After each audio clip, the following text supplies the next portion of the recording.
Hello,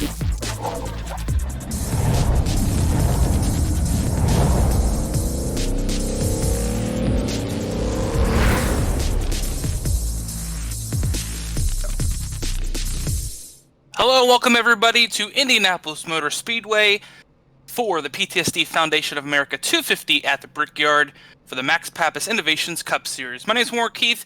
Alongside me, Michael Norman up in the booth. We got a great race for you today. As Michael, last week at Talladega, we had a great race. One of the cleanest Talladega races we've ever seen. And well, this week they go straight over across to Indianapolis Motor Speedway. What are we expecting tonight? Well, it's the Indianapolis Motor Speedway. You got four corners of pretty much the same banking and the same style. The setup I've noticed is very loose, so coming off of turns 1 and 3, we can see these cars kick a little sideways. Should make things very interesting. And, you know, this track is a very draft-dependent track with the way the package is on these cars. So, you know, it's very interesting to see what we're going to see. We're definitely going to see fuel strategy. The question is, will the race eventually come down to it, or will there be caution flags to ruin it? Well, let's take a look at our starting lineup here. Ryan Thomas grabs his, I believe, 4th pole of the year or something like that. Alongside him is Zachary Taylor in row 1. Row 2 is Cameron Hearn and Trevor Massetti. Chris Wilson, Dominic Lee roll out row 3. Row 4, Garrett Brown and Craig Burns. Row 5, Clint Leatherwood and Daniel Holdcroft. Row 6 is Wes Wingan and Parker Bland. And row 7, James Kunkel and Dakota Curtis. That's the top 14. The rest of them will keep going below. I tell you what, Indianapolis has been known to be a fuel strategy race, Michael, and I have a surprise that tonight it's going to be no different. Absolutely. It's going to be interesting to see just exactly how far these cars can go on fuel. I don't exactly know. We weren't really told the fuel mileage here, but it's going to be something to watch, especially because it's not that easy to get onto pit road here. No, it's not, and that's another thing you just brought up there I really want to point on, is that the pit exit road here is very slick, especially under green. So we're going to have to look to see how these drivers get out of pit lane and just how much speed they can try to carry as they roll onto the back straightaway and get up to speed. Pace car rolling them through turn 2 as the field double file is up to get ready to go green here in Indianapolis. Last week's winner, Parker Bland, starts about near mid-pack. And the other winner from this season, Ryan Thomas, was your winner at Atlanta. So your two winners this season in the MPI Cup Series. Max Pappas Innovations sponsors the league now. So welcome them to the car family. And the field very eagerly. Very big field tonight. About 34 cars for the version of the Crown Jewel event. Their version of the Brickyard 400 here. So now everybody wants to win at Indianapolis. It's one of the famed racetracks. So what kind of racing do you expect to see, Warren, tonight? Well, you know, that's to be determined. You know, a lot of cars, a lot of races here can usually go either really well or really not well. And the dirty air is going to be a big problem tonight, Michael. So we'll see exactly how that rolls out as the field comes off turn 4. Pace car is going to make that hard left turn onto pit lane, and we're going to see exactly how this field does tonight. Field in control of Ryan Thomas as we get ready to go green here at the Brickyard. Green flag is out in the air, and we're underway here at Indianapolis. Ryan Thomas leads Zachary Taylor as they head towards turn 1. Car in the wall in the back of the field, but everyone keeps it going. Double file through turn 1 and 2 as it looks like a formation lap here at Indianapolis that we usually don't see, as the rest of the field behind him gets single file out. Zachary Taylor going to try to battle it hard on the outside. It looks like he might actually get a run off turn 2 on Ryan Thomas. Right, and we're going to see where the draft's going to come into play here. On the outside lane, the 14 is going to get help from the 3, but the 20 machine, Ryan Thomas, is going to have a good run. Nope, the 14's able to clear for the lead as they head off into turn 3. What a move there from Zachary Taylor to grab the lead from Ryan Thomas on the outside, I might add. That is something you usually don't see here at Indianapolis. But no surprise, right off the bat, coming to complete lap number 1, the field gets single filed out, as that's going to be a trend tonight. But look on the straightaway, Ryan Thomas gets a nice draft to look to the inside as they roll down towards turn 1 yet again, side by side for the lead. And give it to Ryan Thomas as they exit turn 2, but Zachary Taylor holding tough, but he doesn't want to do that for too long, or he is going to burn up that right front. Yeah, and that's something that these guys have got to watch, is burning their tires. And we've seen the draft, like you said, draft will come into play. These cars already single file. It almost reminds you of an IndyCar race, as those drivers tend to go single file, but they trend to go towards the inside lane, holding off their single file like that. Because for Indy cars, this is almost like a Daytona for stock cars for them. Yeah, it's kind of a plate race for the Indy cars, but here it is kind of a mix between a Michigan and what a move. I say that, Cameron Hearn going to try to make it 3 wide, but you usually see the Indy cars go to the inside to break the draft, but here it's going to go 3 wide for the lead. Cameron backs out of it and now leaves Zachary Taylor and Ryan Thomas. Zachary Taylor gets the position on the high side as Trevor Massetti on the outside for row 2. He's trying to battle hard on the outside. Ryan Thomas. Ryan Thomas is trying not to let Zachary get clear of him, as they're just side drafting like crazy down the straightaway. You see Cameron Hearn lost all of his momentum when he made that 3 wide attempt, but just couldn't hold it. It's a little too early for that. 98 laps to go here, 100 laps at the Indianapolis Motor Speedway tonight. And that's something that Ryan Thomas needs to get out ahead of Zachary Taylor as well he can. 1, to save a little bit of tire, and 2, if you don't want that car on your quarter panel, that can spin you out late in a run. So sooner he gets single file, the better off he's going to be. But right now it's the battle for 4th on Dominic Lee and Trevor Massetti. 41 and 3 on your screen. Looks like the 41 of Dominic Lee will get the spot. As well, no rest for the weary. Zachary Taylor back towards the lead, battling Ryan Thomas. He'll be the inside car now as they roll down the back straightaway, but give the advantage to the 20.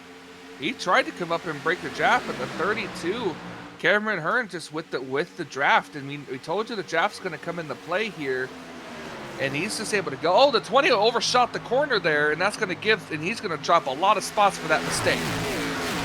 Yeah, that's a big mistake, but it's early in the race, and everyone knows that sometimes being aggressive early is not the best idea. As they come off turn 4, Field gets single filed out once again, as it looks like there's 2 distinct lines of cars on the racetrack. He got first through about 17th in a single file line, then he got to go all the way back to 23rd with Matthew Monick, where you start seeing double file yet again. And that looks like the battle between Chris Shoemaker and Justin Abbey, the 05 and 04. Bit of a 3 wide situation up here, a couple of cars ahead of them. Like you said, battling it out back here for the 20th position. This little group and gaggle of cars here. Look at them almost going 3 wide again down the back straightaway. Yeah, and here in the MPI Cup Series, this is a field of cars that, even though they might be back in the field like this, they take every point very seriously, and we'll have, that was a big moment there for the 4 cars. They got loose off turn 3, but he gathers it back up. But yeah, every point matters, especially for the team championship, so a lot of drivers going to battle hard back here, as it looks like this is the only point of the track we really have 2 wide going on. Yeah, this track is not very known for producing a lot of 2 wide racing, because the top lane just doesn't work. There is no progressive banking really here at Indianapolis. So the outside lane, while it does help you get good runs off the corner, it's very draft dependent. So you're not going to really see a lot of 2 wide battling here, unless somebody from behind gets a good enough run. Well, it looks like the 4 car being a little peekaboo there. That's what I like to call it when they start blinking, a little bit of peekaboo. But for right now, it looks like the 24 car, Steve Kerpel, will get by Chris Shoemaker for position number 23. So we go back to the front of the field to check up on the leaders. Well, you haven't missed anything. It's single file for the first 4 positions. And then 5th place just hanging on there. It's Trevor Massetti. You got to go back a bit to the 18 of Chris Wilson, about maybe a second and a half from the lead in that 18 Snickers Toyota. And, well, I talked to him earlier this week in private Discord lobbies, and he's feeling good about this race here, Michael. He said he's confident and he's ready for Indianapolis, because he's really good here. Yeah. If you're confident, confidence is good for a racetrack, especially if you can drive the setup really good and just bide your time. Not try to make any aggressive moves, just kind of stay up with the lead pack and just run it out. I wish we could figure out exactly what the fuel strategy is here. Because I would love to do that Larry Mack calculator and try to figure out strategy here. Now, here's the question: is this a regular oval race strategy for you, or do you kind of treat this like a road course and kind of do it backwards? That's, that depends. You have both options here. You can either back up your race and go from the back and, plan your way through, or you can decide to go through it the normal way. And, that's going to be interesting to find out. So we'll see exactly how the pit strategy works. I'm expecting maybe 30 laps, 35 laps, I would guess, is the fuel mileage here. We really can't be sure, but once the first pit stop comes out, I know me and Michael are definitely going to be punching the numbers to see when the next pit stop's going to be. Absolutely. You just got to keep an eye out with what the fuel mileage or what the lap number is when the first car peels off pit road. But you're going to probably have different strategies here. I wouldn't be surprised to see some people pit early if you try to hope for a caution. But you definitely, the one thing we don't want to see is the caution come out in the middle of cycling around, because that's going to trap a lot of cars, much like it did in the actual Bristol NASCAR race, where caution comes out in the middle of green flag pit stops and messes everything up. Yeah, but they do have this one nugget there, Michael. Remember, stage break, which is directly right in the middle of this race, lap 50, will be the end of this only stage tonight for any kind of playoff point to be awarded to the winner of that stage. So we might see them split this race into half, both stages. So expect a pit stop hopefully midway through this stage end, and midway through the second part of the race. Yeah, that's actually a good question, or a good thing to say. If they can make it 30 laps on fuel, 30, 35 laps, you could pit early, pit about halfway, and then pit again at lap 50, which could initially make this a 3-stop race if they don't exactly, if they don't have any cautions. That is exactly what I think might happen as we were talking about pit strategy. Well, the calmness of the storm has ramped back up as the lead pack has started messing around once again. Cameron Hearn took the lead. Now Ryan Thomas looking on Zachary Taylor for second place. That's second place up for grabs here. Ryan Thomas inside, Zachary Taylor outside. Looks like Zachary's going to hold on for now, but give the position to the 20, hopefully through turn 4 if the inside line does prevail. But Zachary holding tough on the outside. Oh boy, they are very close together off of the corner here. There was pinching, and almost you couldn't fit a piece of paper between those two cars. And this is where the draft's going to come into play, as we saw of turn 4. Zachary Taylor and Dominic Lee hooked up, and they're going to pass Ryan Thomas into turn 1. So move the 41 up to P3, but he ran a little wide through 1 and 2, and that's going to make him lose a couple positions as Trevor Massetti now gets to the inside of the 41, and maybe Chris Wilson off turn 2. He almost pulled a J.R. Hildebrand off that corner. Oh, boy. Credit if you get that reference. Oh, boy. Oh, we're starting early, huh? IndyCar references are already out on the track. As it looks like Cameron Hearn has opened up about a half-second lead thanks to the battling that was going on. And right behind him, Zachary Taylor. They've opened up about a half-second on that little bit of a group behind them. But don't look now. Here comes the group that was a little farther back from that. Headed by the 12 of Craig Burns, who was a championship contender 1 season ago here in the MPI Cup Series.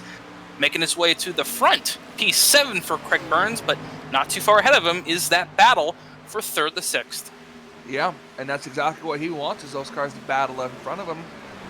Give him a chance to run him down here, as we're 12 laps into this run. This is going to be a very interesting thing, to say the least. It's a very interesting race. Yeah, and this track really favors the patient. If you can save a right front here, or even a right rear for that matter, because you are, kind of sliding through the turns in these stock cars. If you could save that tire, Michael, you could be really quick at the end of the run. And I think that's what some of these guys behind this lead pack were doing. They were saving their right front and right rear, and now that they battled a little bit there in the middle of this run, now you see Craig Burns and them, they're starting to catch this pack, and like Craig Burns is doing now, starting to pass their way up through the field.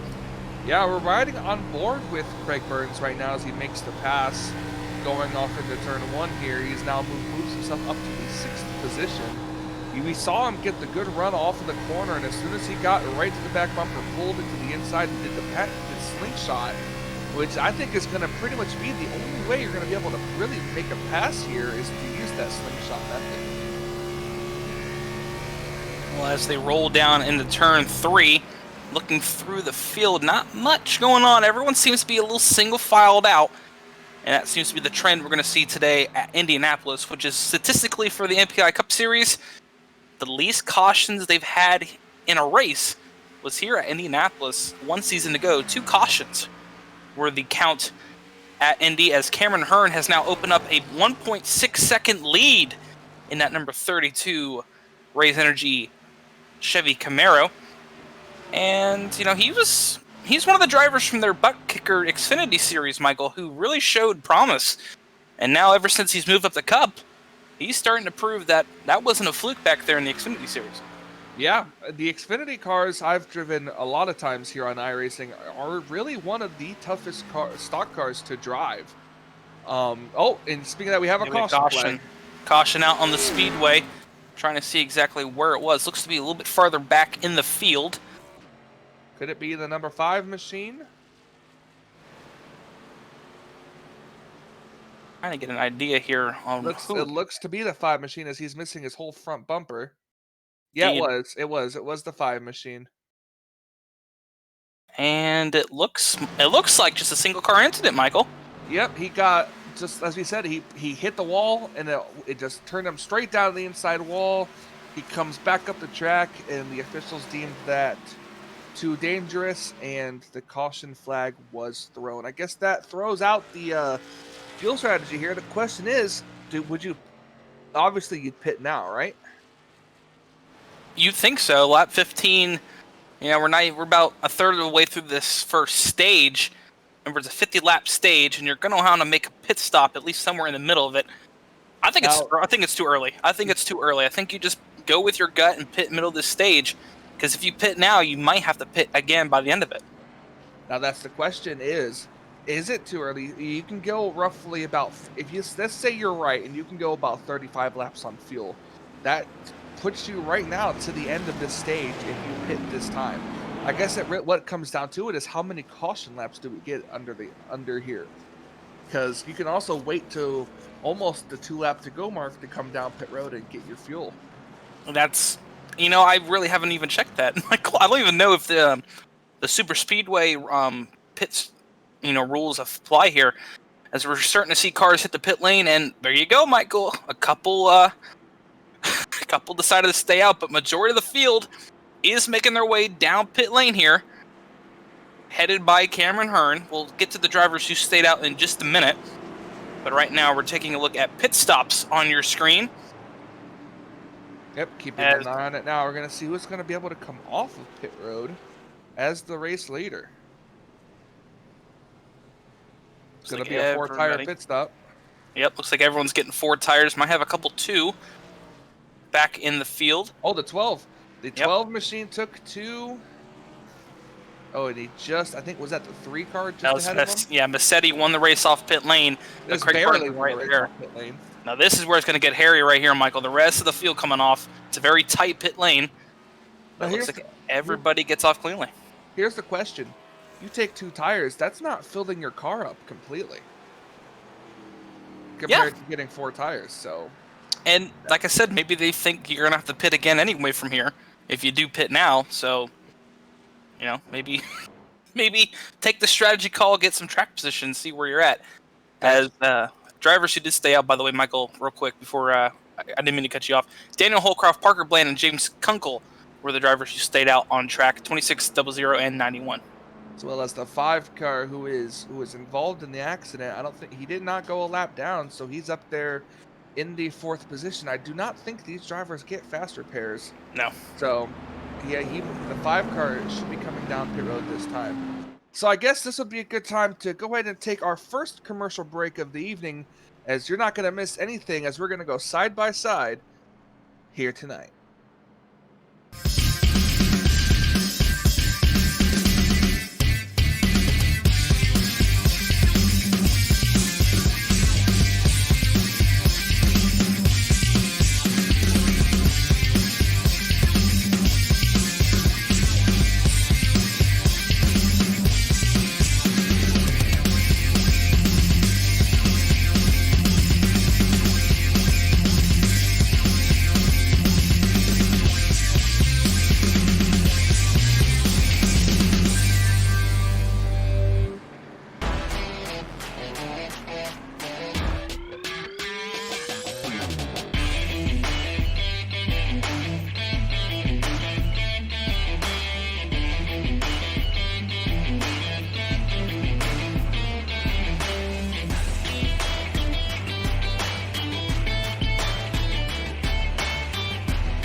Welcome back to the MPI Cup Series here at Indianapolis. PTSD Foundation of America 250 at the Brickyard, as the field got the one to go over on the side-by-side, and they're rolling through turn 4 as we get ready to go back green here at Indianapolis to start lap 18 of the 50 laps here in stage 1. Daniel Holcroft, Parker Bland, and James Kunkel, remember, stayed out on that caution. So we're going to see exactly how the old tires hold up against the new 2 and 4 behind them. As the pace car hits the pit lane, field in control of Daniel Holcroft. He's already rolling, and the green flag is back out here at Indianapolis as the field stays 2 by 2. And it looks like Parker Bland's going to try to hold off Daniel, but Daniel does get the run. It's a battle for second on back, where it is side by side. Yep, as keeping an eye on the front here. I've actually got a question for you, Warren. As an avid iRacer, when you're leading a race and a caution comes out, are you one of those drivers that go as soon as the pace car ducks off, or do you actually wait till the game tells you to go?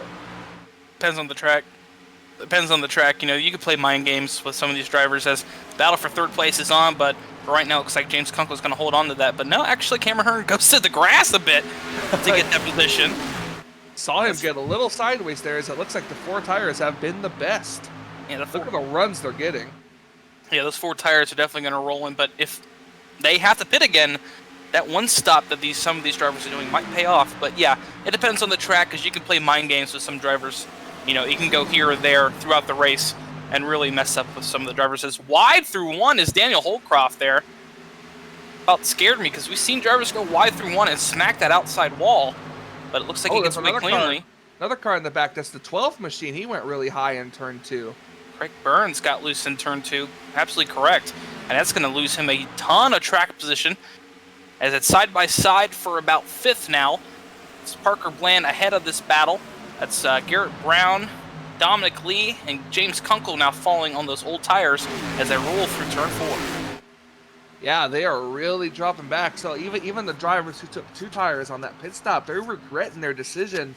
They are literally just losing spot after spot right now. Well, James Kunkel is, I'll give credit where credit's due. Daniel Holcroft and Parker Bland, 3rd and 4th right now, did stay out, so they are holding track position quite well.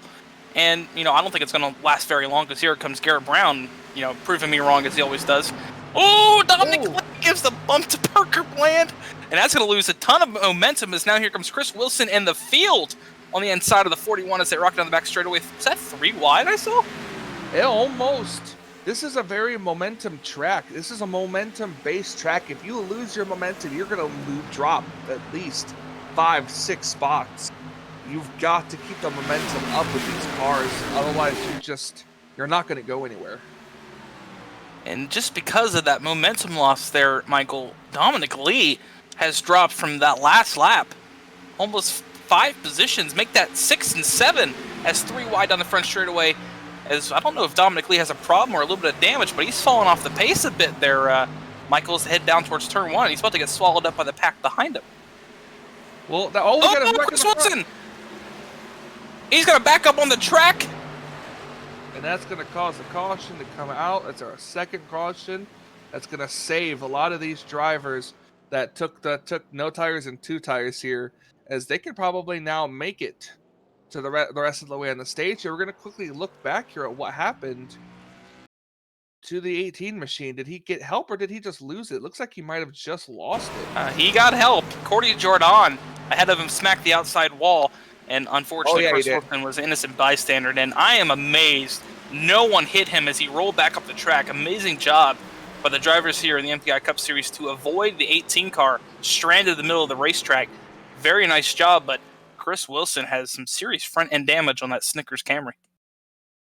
Just an unfortunate bystander. We're going to take a look on board the number 18 machine as he just gets a little high, slaps the wall. He got on the brake, but it was just nowhere to go. And even when you're spinning like that, holding the brake, your car still just wants to slide.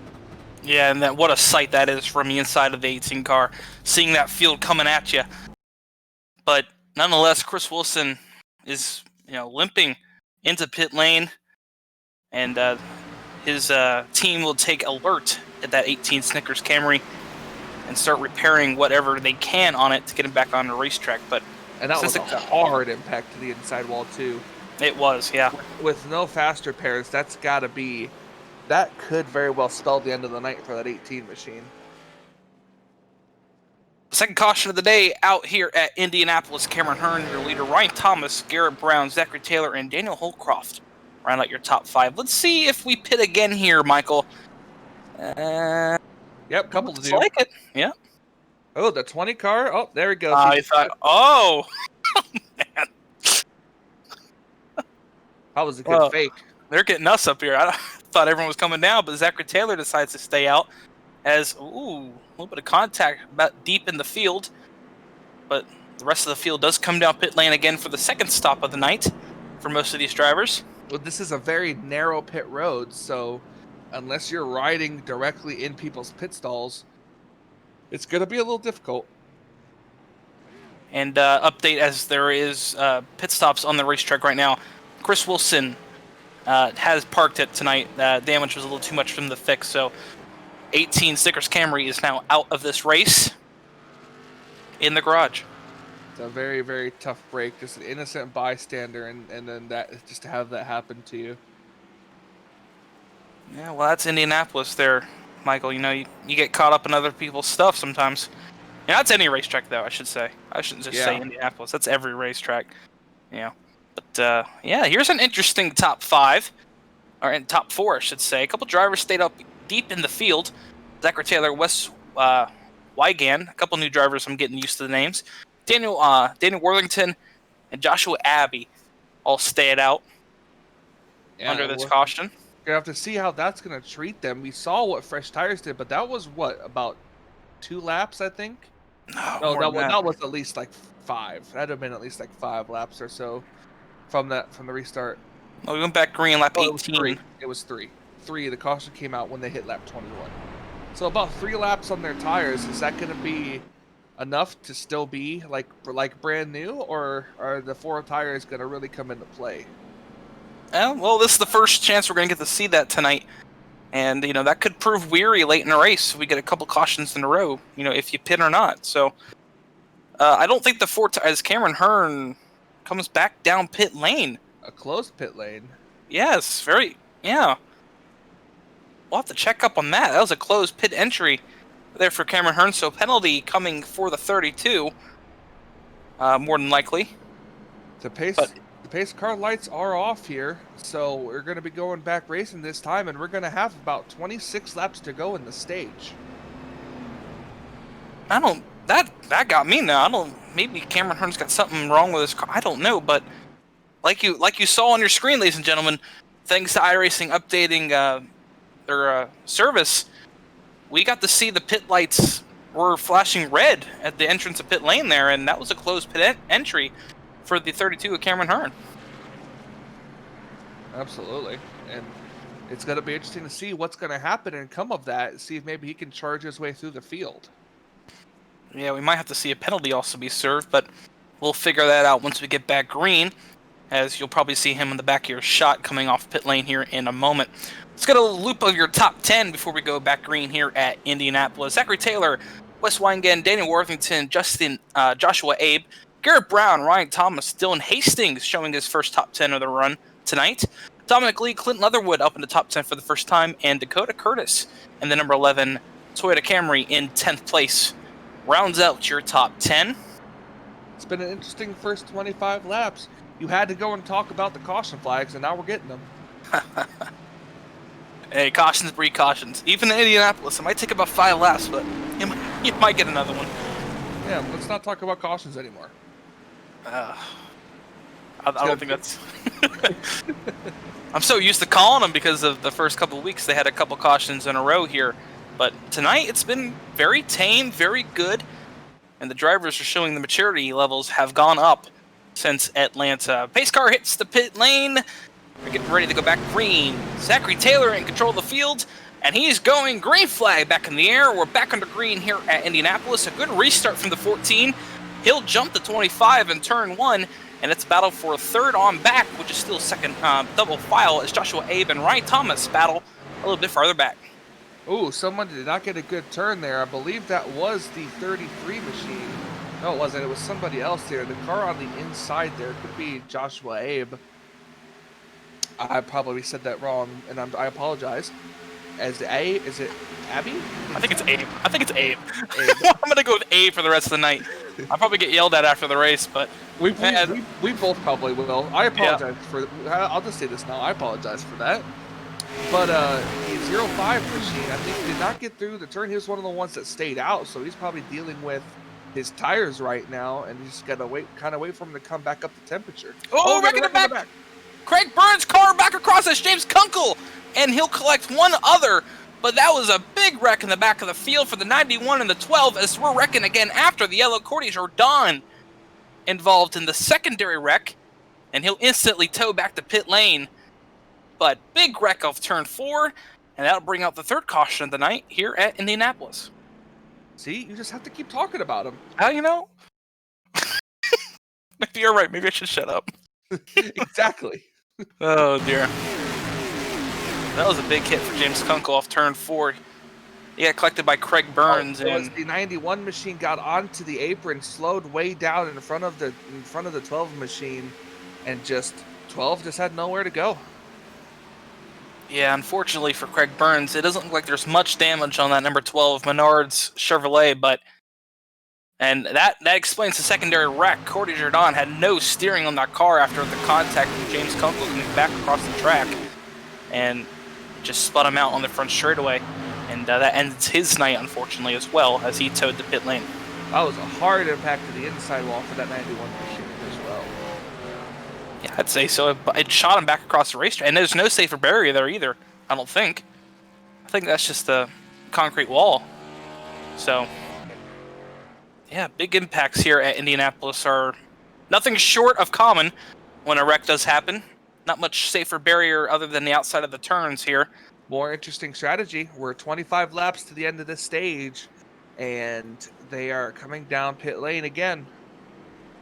Yeah, well, this is that split I was talking about, Michael. This is exactly right in the middle of this stage, and you see your leader, Zachary Taylor, coming down. So here are the drivers who could possibly split this stage in half, and the other drivers staying out, well, they think they're going to have to pit again. So this first stage has definitely been interesting, to say the least. Yeah, absolutely. 20 car looked like to maybe be just a gas and go there. Some of these drivers are. Maybe a 2-tire pit stop. Not too sure. Yeah, we don't know how many sets they have. I imagine the minimum set they're going to get is 4. You know, maybe 4 to 5 here tonight. So a couple of these drivers have already made 3 pit stops. So you're going to want to save those sets of tires, Michael. Yeah, absolutely. As they're heading down the back straightaway, our new leader, Dominic Lee. And I believe, we're going to double check on this in a second, but I believe we do have a pit row penalty. The 20 of Ryan Thomas, I believe it was either too fast exiting for the 20, so he'll drop to the back of the field on the restart. The driver you pointed out may have only taken fuel only to get track position. Unfortunately, just lost it. Yeah, it's gonna go all the way to the back, and it is what's gonna make it worse is if he didn't take tires on that stop, then he's just gonna be in the back with old tires. Well, he does have that stage brake at 50 to back up on. I don't think it's going to take him, that long to get lapped. He's quick enough, he'll be able to stay with the pack, so I think he'll be fine. And, I'll say it again, cautions breed cautions, he might get lucky and catch another one, so no, we'll find you better out. Stop saying that again. Should be coming to get the 1 to go signal this time. Thankfully, the caution laps are not long here at Indianapolis. No, every track over 2 miles, they do have the quick yellow option, which I do believe the MPI Cup Series did choose tonight, so we'll go green next time by. And after the pit sequence, well, your top 10 looks a bit different. Dominic Lee, Clint Leatherwood, Parker Bland, Dylan Hastings, and Matt Rogers in the number 10 car. Where did he come from? He's in 5th place. 6th place, Justin Hendry. 7th place, Ryan Wilson. 8th place, Daniel Holcroft. 9th place, Caleb Levenier in the number 7, actually showing a good run tonight. And in 10th place is Michael Waltrip. Yeah, 10th place is Austin Shoemaker, showing a run tonight for the 15 Napa Camaro. His first top 10 appearance tonight as well. I had to make the joke. I mean, that car looks really good. It's a nice little tribute scheme to Michael Waltrip. So good for him to be running up here in the top 10. Every Napa scheme looks all right, Yeah, I agree. except But for the new one. I don't like that. I don't like it. but that's not the new one. So It's, what we yeah, got. yeah. Dominic Lee, these cars are single file. I'm kind of surprised they're not doubling up. I believe they had a couple cautions in a row, so single file restart is the procedure, and that should clean up whatever needs to be cleaned up. And that gives the advantage now to the leader, doesn't it? He can go whenever, and there's no driver to his outside to worry about sticking with him in the turn one. Very true. So we'll see what Dominic Lee can do on the restart. He's got a quick Clint Leatherwood behind him, and last week's winner at Talladega, Parker Bland, starting to show he's like a real contender week in and week out. And the number 00, Toyota Camry. Pace car comes off turn 4. He'll hit the pit lane for, once again, should be hopefully the final time this stage, but we'll find out. Dominic Lee holds the field in his grasp. He'll go and release the hounds. Green flag back in the air. We're back underway here at the Brickyard. As Dominic Lee gets a good restart, gaps Clint Leatherwood by about 3 car lengths. As they roll into turn 1, the field single file, as it doesn't look like anyone's really double file through turn 1 and 2. So right, just under 25 laps at the end of the stage here, approaching 20 laps actually in next 2 circuits, and the single file restart seem to be doing their job. And we'll see how the draft can come into play once these drivers get up to full speed. And a driver we were really keeping an eye on back in 16th, that's Cameron Hearn. He's making his way back through the field. A little bit earlier down the back straightaway, I was looking, he made it 3 wide, but he's back to 2 wide, and right behind him is Zachary Taylor. So your 2 dominant cars from earlier in the stage making their way through the field in 15th and 16th as we look a little bit further back here. Trying to see where the double file is. It looks like it's the 24 and the 3 car, Trevor Massetti, as, whoa, someone clapped the wall off turn 4, and the field's going to go right by him. Jerry Hutchinson. Yeah, he clapped the wall big time, didn't he, off turn 4? And he's going to lose all that track position and a bit more in turn 1 as he has some pretty good right side damage on the number 2 car. And right behind, here comes Ryan Thomas, our pole sitter, actually, back down to the inside of the 2 machine. He's going to move up to the 27th position. And Ryan Thomas trying to battle back after that pit road speeding penalty on that last restart. He's doing all right back at the 27th, but he still has a lot of work ahead of him. As back towards the front of the field, Dominic Lee leads him off turn 4. Parker Bland has moved up a spot, passing Clint Leatherwood while we were talking about the back of the field, and move him up to 2nd place as a tandem behind them. That's Clint Leatherwood and Dylan Hastings down the front straightaway.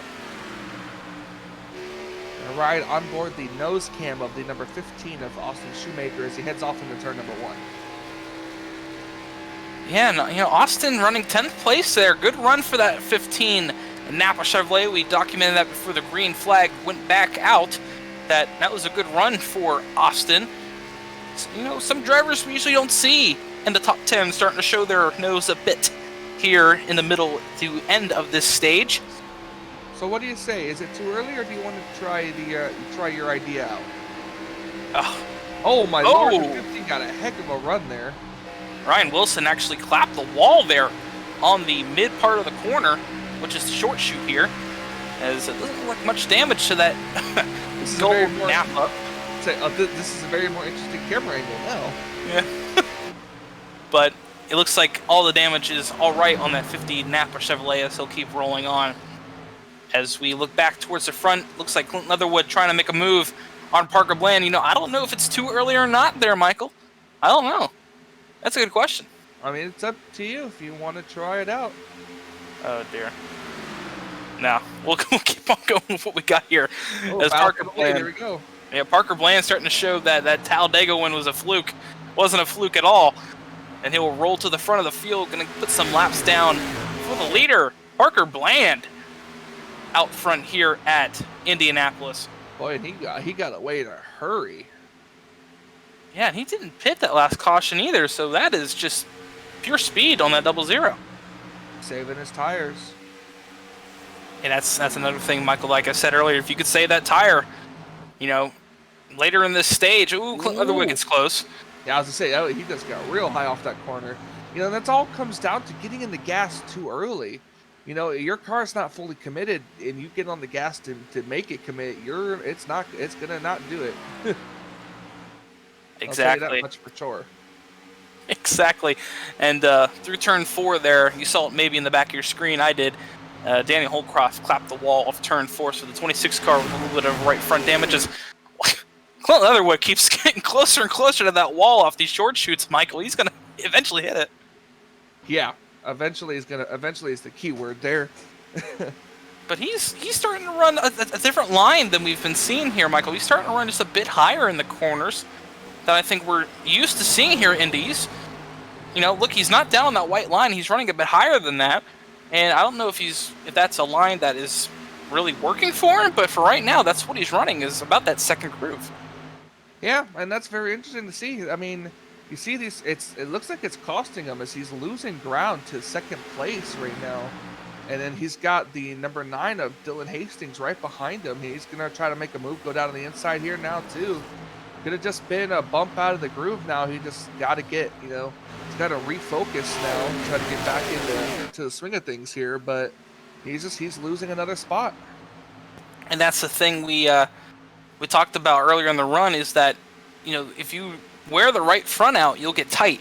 You wear the right rear out, you'll get loose. I think he's tight right now. I think he's worn out that right front tire on that 22, and I think he's trying. The only line he can run, because he can't get down to the bottom, is that second groove. And you're right, it is costing him. It's now the field backing up behind him.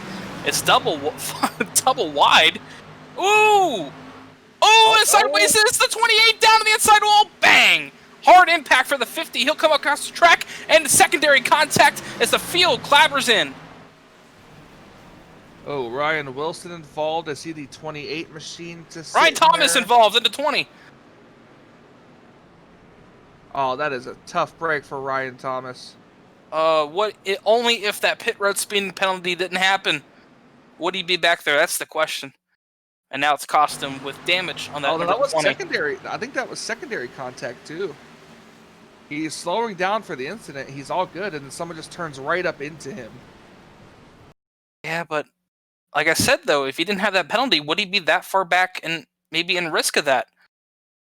Who was the initial contact on that one? It looked like the 28. The 28 and the 50 got loose through 1 and 2. Initiated the contact, and well, they hit that inside wall, didn't they? And they bounced right back across the racetrack. I'm gonna look at it again here. There was the car that slowed up on the very inside. I'm not sure if that was a lapped car. Oh my gosh. Who was that? I don't know who that yellow car is right there, but they just clobbered the inside wall. Yeah, that was the 50 car. And to reiterate, that was a 10 car. Matt Rogers, who was the slow car on the bottom, he was actually out of position. So that 10 car either got loose or just couldn't hold the bottom and slowed up. And well, unfortunately, that's resulted in major contact for the 28, 50, 20, and I believe the 4 car. Oh, was the 10? Yeah, the 10 car was the slow car in the inside lane. But wow, we just rode on board with that 50 car, and that was a really hard impact. Yeah, and the 10 car, Matt Rogers, does have rear end damage. So it's going to be interesting to see. We're lap 36 through this stage. And yeah, but that was big impact, though, for the at least it was padded down there for the 50 of Ryan Wilson, unlike James Kunkel off turn 4, where he really didn't have any protection on that barrier. Absolutely.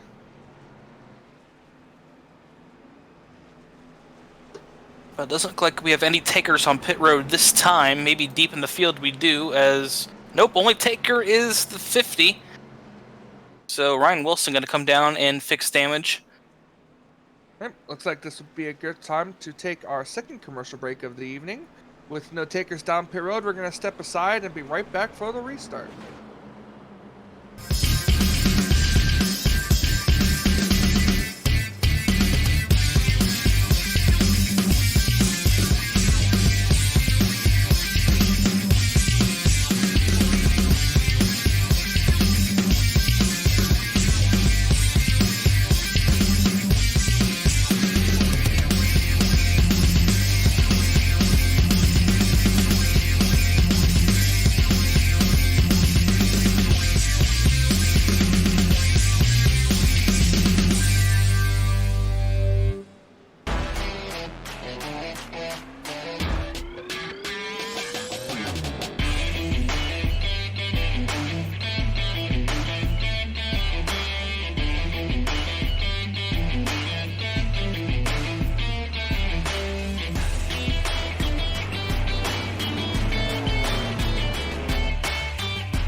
Since the VFW was founded, their mission was really to look out for the veterans community, to make sure that our nation upholds its promise to really care for the service member, the veteran, and his or her family. There are several ways that the VFW fights for veterans today. The top services include disability claims assistance, advocacy on Capitol Hill and with the Department of Veterans Affairs. We also offer scholarship opportunities, and then also volunteerism. For me personally, when I came back from Iraq, my life experience was drastically different from those around me, and the veterans of foreign wars really spoke to me.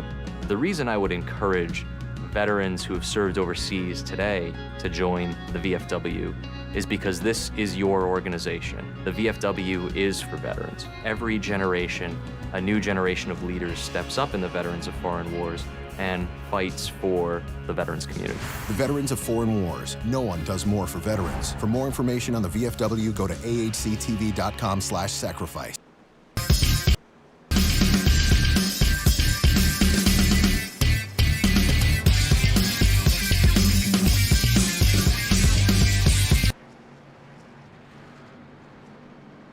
Welcome back to Indianapolis for the MPI Cup Series PTSD Foundation of America 250 at the Brickyard here on the Flatout Racing Network.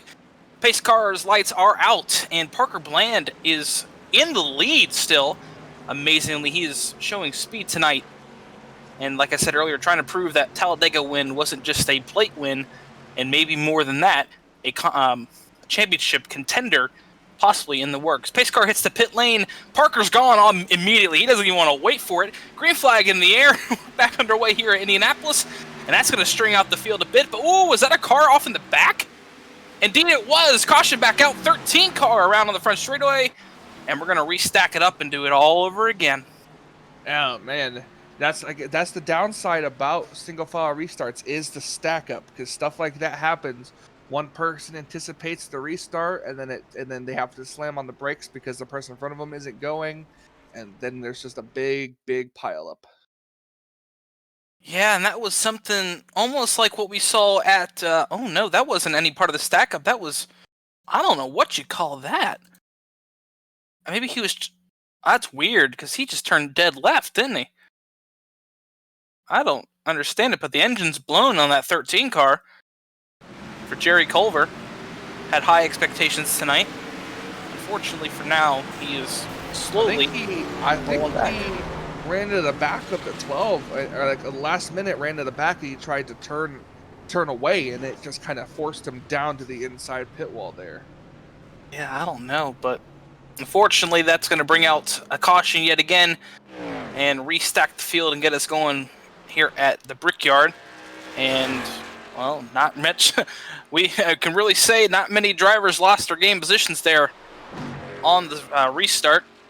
Yeah, it's very safe to say that. Yeah, no one really got the chance to pass each other. Yeah. Tough break, as we're 10 laps away from yet another caution in the stage break. Yeah, that's going to be interesting. See, this is going to be one of those cautions to where, do you anticipate another caution late in middle of the next stage or before it? Because if you pit now, you could stay out the stage break and gain some valuable track position. That's true. Variable track position, which would be good, especially going into the stage break. But like you said, I don't know if these cars have unlimited sets of tires or just a regular set of tires. They're just now catching the pace car. This should be the 2 lap to go, if I'm not mistaken. No, they just caught us, so I believe it's still be pacing. Pit lane's still closed, so no one's going to be able to hit pit lane this time, so should see those lights change halfway down the back and allow the cars to come in to possibly make their pit stops this time by. Drivers out of the race. Chris Wilson, Cordy Jardin, and now the 48 car pulled it to the garage, so Cole Maxwell out of the race. 3 drivers out. Leaves 33 on the track. They're heading down the back straightaway slow. Nobody came down pit road that time. I think I'm not sure if it was pit road closed. Was open. Yeah, it was closed. It was closed. So yeah. Coming around this time will be the interesting factor to see if anyone comes down now. Yeah, it sure is. The field's still catching up.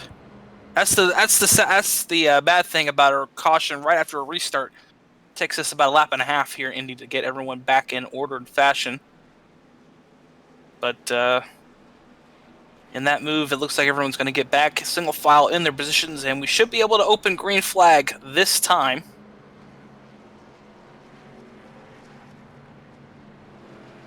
And rolling through here, and let's take a look at your top 10 once again. And one driver I want to point out here, Michael, that's doing a hell of a job tonight, and that's Caleb Levenier in that number 7 car. He's doing a whale of a job tonight. Absolutely. Look, he's sitting up here in the top 5 now. He's got some good. Looks all he's looking coming to pit road. Maybe not. Couple of cars back there kind of poking. He's running in 5th place. He's had a great run so far today, and looking to kind of come away with a top 5 finish at the most. I mean, that would be a goal of mine. You know, if you a lot of people tell you, if you, like, unlike what Brad Keselowski did at Richmond when he called his shot, you know, you don't necessarily want to go into the capacity of thinking I'm going to win at a race, because that just leaves you more disappointed than you would be if for some reason something happens.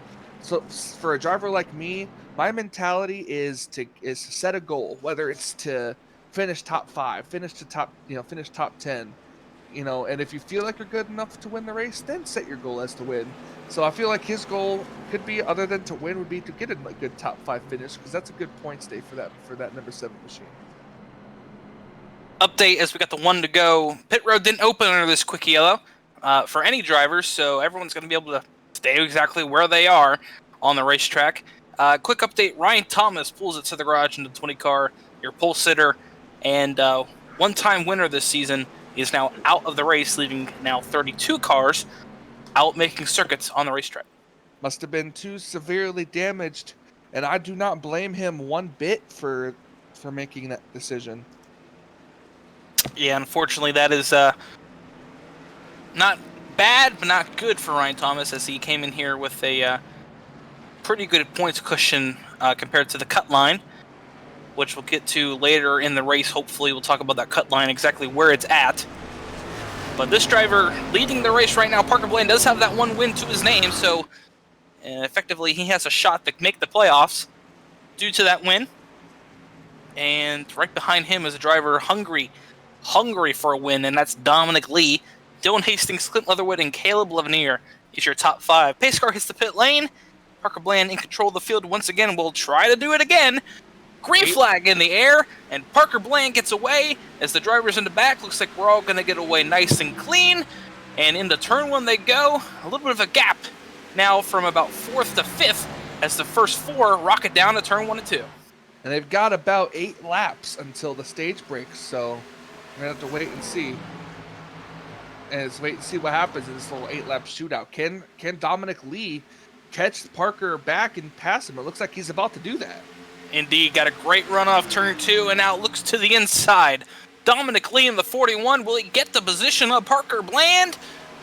Right now says no, but he does get it done. Dominic Lee put him to the point as they roll through 3 and 4, and hopefully he can hold on to it as we're coming down to about 7 laps to go until lap 50. And most importantly, that stage break is the 15 hits the wall of turn 4, and everyone keeps it going. He was heading towards the pit wall, and I was holding my breath. Yeah, Cameron Hearn headed towards that pit wall, but it looks like he keeps it straight and going. His battle for the lead back on as Parker Bland gathers his emotions, and now on the back bumper of Dominic Lee. But Dominic Lee, great through 1 and 2, and he'll build a little bit of the gap on Parker Bland, but don't look now. Dylan Hastings hopefully trying to catch a little bit of a draft and reel them in. I'm honestly surprised we don't see a lot of the typical Indianapolis Motor Speedway snaking, with a little bit of a snake trail down the straightaways trying to break the draft. Oh, you wait. 10 to go. I bet you're going to start seeing them slither down these straightaways. And no, that wasn't just an IndyCar reference. No. They do it in the Cup Series too with these big blades on the back as, Zachary Taylor in the wall saves it. Wow. What a save from the 14 car. Oh, it's going to lose him a position or 2. It's going to lose him at least a spot, but holy cow, that could have been so much worse. Indeed, it could have been. A little bit of a damage on the side of that 14 car, but he'll keep it going and actually battle back to pass Caleb Levenier in turn 2. So he was able to regroup quite easily and get by the 7 car. Ooh, It's 7 back at the tried a front. crossover. Back at the front. There's your snaking. They're snaking down the front straightaway. Dominic Lee trying to break the draft on Parker Bland. Parker sneaks to the inside. Does he get a nose in? Not this time, but Dominic leaves him the space. And now it's a 3-car battle to the end of the stage. Dominic Lee, Parker Bland, and Dylan Hastings now knocking on the door of a top 2, and possibly a stage win. Aren't playoff points awarded for the stage break? Indeed, only the winner gets 1. So the winner of the stage. Hey, 1 point could mean everything. So they're battling for it. And don't look now, but like I said, Dylan Hastings, he won a stage last week at Talladega, so he's looking for yet another stage point in the bank for the 9 car as they roll through turn 2. A little higher off that corner, maybe a little sideways there, just a little bit. If you clip the apron here, that could really upset your race car. Parker Bland with a nice run now, a little bit of peekaboo behind him from Dylan Hastings, but here comes Parker Bland inside, checkmate, done deal. Parker Bland back to the point, and 3 and 4. We're going to have to trademark that peekaboo thing that you say. It's going to have to be an FRN trademark. But right now it is still Matt, top 3. if you're paying attention, make it into like a t-shirt. Top 3 is broken away nice and cleanly from 4th place Clint Leatherwood as the battle for 5th back there. But right now, like I said, we're 3 laps away from the stage break, and Parker Bland, Dominic Lee, and Dylan Hastings are your top 3. As it looks like everyone's kind of equaled out now for the top 3, Michael.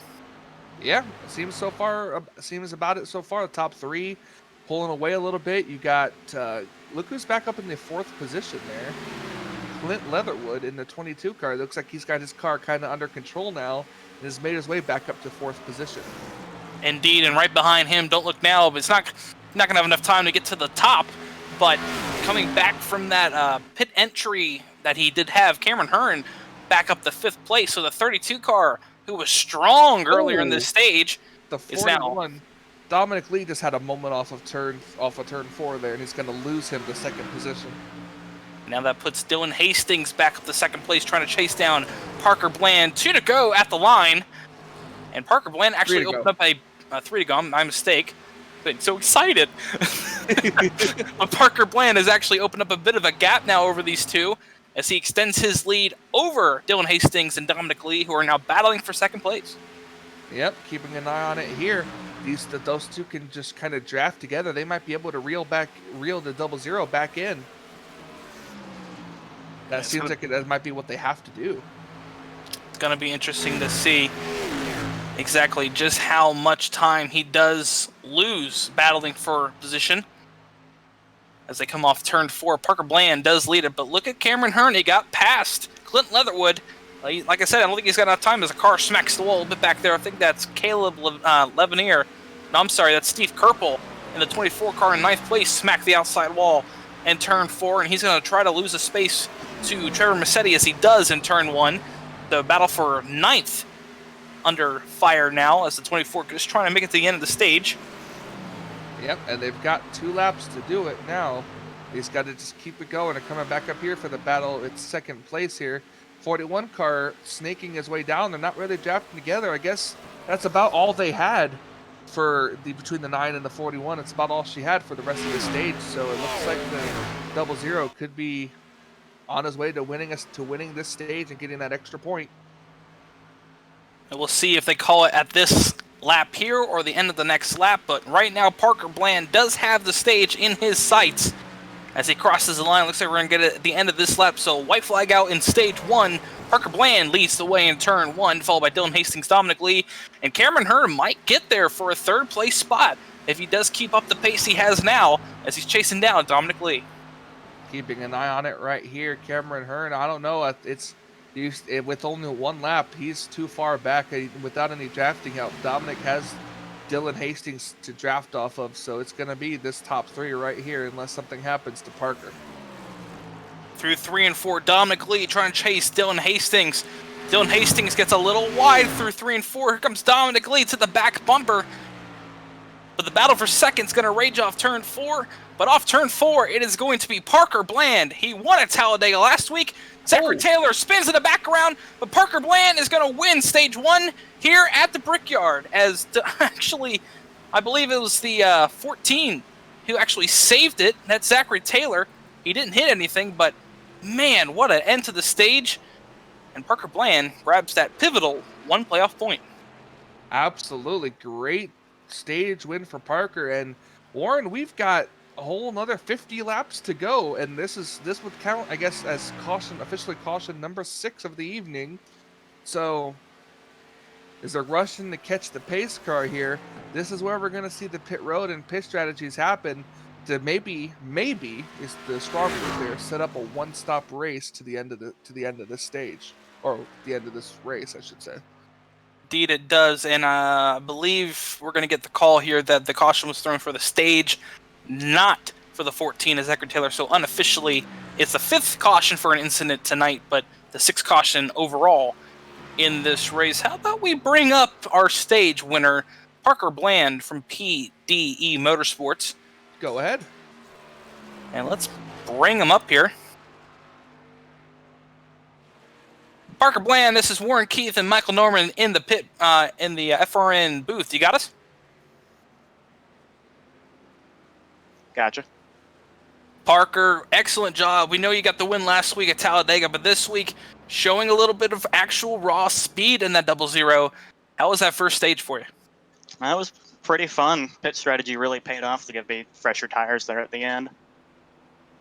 You had a lot of fun with Dominic Lee at the right from the restart on the 8-lap shootout. You guys are kind of trading the lead back and forth. How was your car feeling those last 8 laps? Sorry, what'd you say at the end? I said, how was your car feeling those last 8 laps with battling with Dominic Lee and Dylan Hastings? That felt pretty good. I just missed turn 2, I think, once, and that's when he got around me, so I just powered it around and got around him again. Well, Parker, pit lane's going to open this time, buddy. Go down there and get some 4 Mr. Feelgoods and be ready for stage 2. And hopefully, end of the night, we'll be sitting here talking to you in victory lane. Yeah, hopefully. All right, Parker, I'm going to move you down there. Good luck, buddy. Thank you. That was Parker Bland from PDE Motorsports, your winner in stage 1. Very interesting to note. It looked like the pit lights were flashing red there. I'm not sure if that's just kind of glitch on iRacing part or not. Might be a glitch.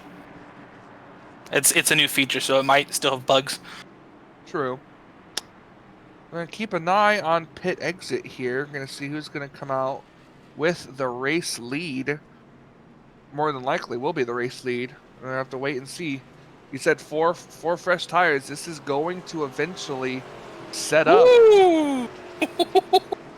Ooh, Parker Bland had to get held up by Craig Burns getting in a stall. That's going to lose some 2 positions as Cameron Hearn leads him off pit lane, followed by Dylan Hastings, Parker Bland, and Trevor Massetti.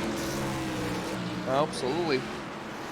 Well, we're going to take a stage break of our own. We're going to go to another commercial break, and we'll be right back with the second half of this race here at Indianapolis.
Since the VFW was founded, their mission was really to look out for the veterans community, to make sure that our nation upholds its promise to really care for the service member, the veteran, and his or her family. There are several ways that the VFW fights for veterans today. The top services include disability claims assistance, advocacy on Capitol Hill and with the Department of Veterans Affairs. We also offer scholarship opportunities, and then also volunteerism. For me personally, when I came back from Iraq, my life experience was drastically different from those around me, and the veterans of foreign wars really spoke to me. The reason I would encourage veterans who have served overseas today to join the VFW is because this is your organization. The VFW is for veterans. Every generation, a new generation of leaders. Welcome back to Indianapolis Motor Speedway here on the Flatout Racing Network. It's the MPI Cup Series for the PTSD Foundation of America. 250 at the Brickyard. Warren Keith, Michael Norman up in the booth as field rolls through 3 and 4. Double file restarts are back. It's the end. It's the beginning of stage 2 and the run to the end here at Indianapolis. 50 laps is the stage. We're lap 54. A little so less technically, a little less. Probably about 46 laps in this stage. 46 laps in the stage. Cameron Hearn won the race off pit lane, and he will win the race back to the green flag as we're under green yet again here at the Brickyard. And Parker Bland looking for second place on the restart. Cameron Hearn gets a great restart, but Dylan Hastings shuts the door. And now it is 1, 2, 3 as they roll through 1 and 2 as the 3-car Trevor Massetti is starting to show the high side is the way to go on the restarts. Absolutely, going to take a look back here as they're able to get single file now. Going to keep an eye on Dominic Lee. His car kind of went away from him on those last couple of laps before the stage break. So we're going to have to wait and see if he's able to save a little bit more this time around and see where he can come up with it by the end of the stage here. Yeah, another driver whose tires went away from no Parker Bland got loose through turn 3. But another driver to point out that did have a little bit of a tight condition late in that run was the 22 of Clinton Otherwood to see if he could save a little bit of tire as well. But there's your snaking. Cameron Hearn down to the inside wall trying to break any draft that there could be as he heads back into turn 1. Dominic Lee now looking inside of the 22 of Clinton Otherwood. Keeping an eye on it here. It's snaking right now. I guess really wouldn't do you much being that far ahead in the race lead because, I mean, you're just going to be able to draft up on the outside lane and you just won't be able to block it. So, I mean, yeah, you're breaking the draft so they can't get it off of you, but they're still technically drafting together, second and third place. Well, whatever it's doing, it's helping out Cameron Hearn as he's gapped now by about 0.8 of a second over second place Dylan Hastings. As we look back a little bit farther, Steve Kerpel just got around the 22 Clinton Otherwood. Clinton Otherwood dropping a little bit farther back here than he wants to. That's Dakota Curtis now on the inside of the 22. As battle for second place is on. Dylan Hastings, Trevor Massetti. Trevor trying to pass him around the outside. Doesn't look like it's going to happen in 1, but maybe in turn 2, if he can keep the car on the outside of the 9 car, indeed he will. The battle is still on in turn 2. And hopefully the 3-car can get a run off turn 2, but it looks like the 9 will stay strong for now as they go back down the single file down the back straightaway. Just about. Watching on board the number 3 machine down the back straightaway. He wasn't losing and he wasn't really gaining, but now he gets a better angle into turn 3. That could give him the run off the corner, as you can see it right here. He's going to get in the back tracks of the number 9 of Dylan Hastings and try to make a move, hopefully on the front straightaway. Good run off turn 4 for Trevor Massetti in the 3-car. Drafts up to the back of the 9. There's the move to the inside. Will he make it stick in turn 1? He's got a quarter panel. He's got a door. He's even with him. And it's going to be double file through 1 and 2. But Trevor Massetti does get the spot as they roll through 1 and 2. Put the 3-car up to second place. There you go. Right up to second place he goes. He gets a good angle for the corner. The 9-car went in a little different angle, and that did not work out well for him, but a 2-second lead. Cameron Hearn, we talked about him being one of the dominant cars of the night so far, and he's already 2 seconds ahead of that number 3 machine. Yeah, but he's got to make sure he's not using his tires either, making this big of a gap over the field, because that could come back and haunt him if we do go green the west of the way, west of the way through this, west of the way, rest of the way through the stage. I thought you said east. But yeah, as you said, he does have a 2.066 second lead officially at the line. And the battle for second place is, well, it's kind of calmed down, but third place Dominic Lee looking to make a move now for third place, I should say, over Dylan Hastings, who seems to be fading a bit early in the stage. Funny, I made that SpongeBob reference. Now I can just feel Matt's eyes just bearing a hole into me.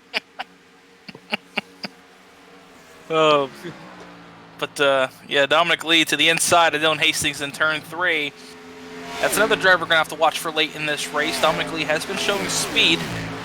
He just couldn't be able to capitalize late in the run. We'll see if that translates any further, if he's made an adjustment in his mind to save a little bit of right front tire.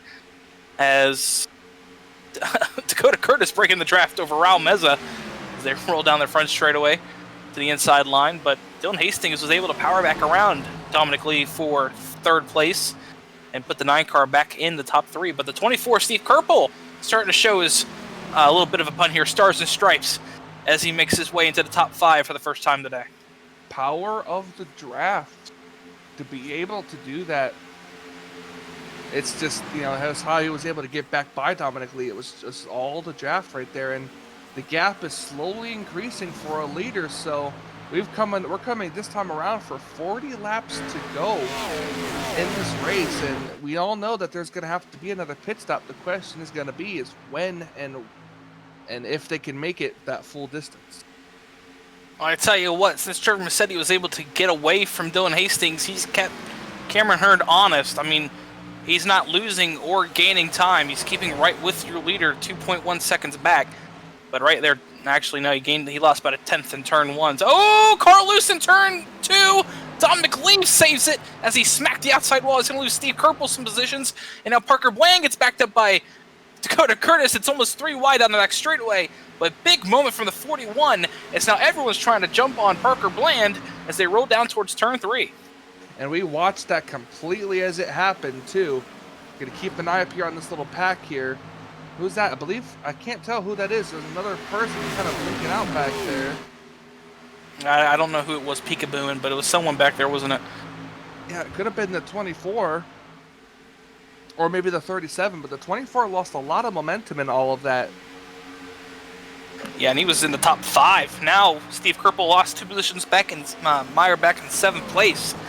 As the 22 Clint Leatherwood loses position to Zachary Taylor, where now we find Dominic Lee with some serious right side damage to the back of the 41 Haas Automotive's Ford Mustang as they roll off turn 2 and down the back straightaway once again. Up to 2.5 seconds now lead for that number 32. Just getting smaller and smaller in the 3 cars windshield. Yeah, Cameron Hearn definitely showing the way as we're now closing in on lap 63 as the drivers come through the field. Let's actually go through the field here on Flatout Racing Network. Leader Cameron Hearn, like we pointed out, he was a driver who was quick earlier in the first stage, had a little pit trouble under caution, and now he's found his way back up to the lead in the number 32. Back in second place, we've got Trevor Massetti. He's able to work his way up to second place now. Not really gaining much of anything right now. Could possibly need a caution flag to gain that spot back and see if he can have a shot at the lead. Third place, Dylan Hastings, who's actually closed a little bit of a gap on Trevor Massetti last couple of laps, but Dylan has shown, like I said, speed to the middle of the end of the first stage. And right now, Meyer back in third place, 4.3 seconds off the lead. Parker Bland in the 4th position here. He's running about 6 seconds behind the race leader. Won the stage at lap 50 and got caught on pit road, lost a couple spots, and hasn't really been able to get back up there to get the lead, but never count him out, as pit strategy could definitely come into play with this 00 machine. Back in 5th place is Dakota Curtis, a driver we haven't really talked about much tonight, but he's found secretly and sneakily found his way into the top 5 in the number 11 FedEx Toyota Camry. Talked to Dakota before the race. He had a little bit of a high hope, He was sitting there painting his cars, and I asked him, how do you feel about Indianapolis? He said, it's not my favorite track, but he's done a good job here in the past, and well, he's trying to find his way to maybe a little higher in the top 5 as we come down towards the middle of this stage. Looking back here at the number 24, Steve Capel, in the 6th position. You haven't really talked about him much either. You know, he had a bit of an incident coming off one of the corners, was able to save it. And now here he is running in the top 10. So a good run for that number 24 machine. 7th place is Daniel Holcroft. We talked about him earlier in the first stage, along with the 8-car of Wes Weingane behind him. They both stayed out earlier in that first stage, and now they're both running 7th and 8th respectively on the racetrack after the stage break, and running comfortably in the top 10 for the first time this season for both of those drivers who are running 7th and 8th in the 26 and 25. Looking back here at 9th place, Zachary Taylor had a good, strong run, led the opening laps here from his 2nd starting position, has now kind of been mired back into the 9th position as he runs now here. Picked up a spot from the 22 of Clint Leatherwood, who's been falling back, now running in 10th position. Tough break for that number 22. I'm not sure what's been going on. His car's just been real ill handling, and as they're coming up on some lapped cars here, he's got to get it going as he holds the last place in the top 10. Right behind him is Clint Leatherwood in the number 22. Showed speed early part of a run, but as the run goes on, we see him running that 2nd line, and he's been the only driver really to use that 2nd line tonight, maybe because of a tight condition, we don't know. But the 22 car losing a little bit of speed through this center exit of the corner, and actually 11th place Garrett Brown will gain that position on him. Garrett's been comfortably inside the top 15 all night, but right now made his way into the top 10 for the 2nd time tonight in that MPI Toyota Camry. Looking back here at 12th place, Craig Burns. He's had an up and down race, you could say the least. So he's just running here in the top 12. Still a good run for Craig as he's just kind of holding his own here. Maybe you could see some type of strategy played by that 12th car. Maybe try to get some more positions on the racetrack. Driver behind him in 13th is driver we were talking about, well, most of the race tonight. But unfortunately, a few laps ago, you saw it. He clapped the turn 2 wall and has right side damage on the number 41 Haas Automotive's Ford Mustang. We'll see if Dominic Lee can even get a caution to fix that damage and work his way back through the field late in the race. Behind him in the 14th position is the 33 of Daniel Worthington. Haven't really talked about him much. He's running in the top 15, so pretty good day for that machine up here. See if maybe he can pick up some few late race spots here and try to get it up into the top 10. Behind him's the 15 of Joshua, the 05, I mistakenly say, is Joshua Abe. Joshua Abe, he was running, he was running inside the top 5 after he stayed out after a caution. But right now, he's found himself comfortably running 15th in that, I believe it is Nationwide Chevrolet. But right now, he's running comfortably and trying to look to the inside of the 33 of Daniel Washington. That's 14th on the racetrack.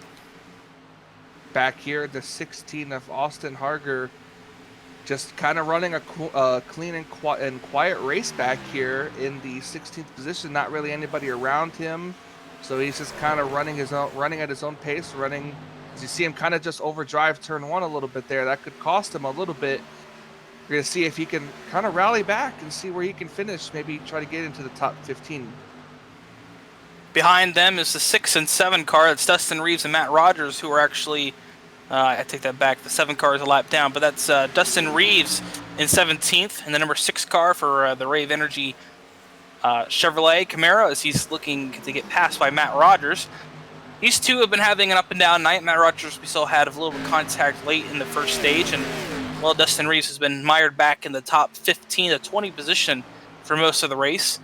Both of them looking to hopefully make pit strategy work and maybe make their way towards a top 10 late in this race.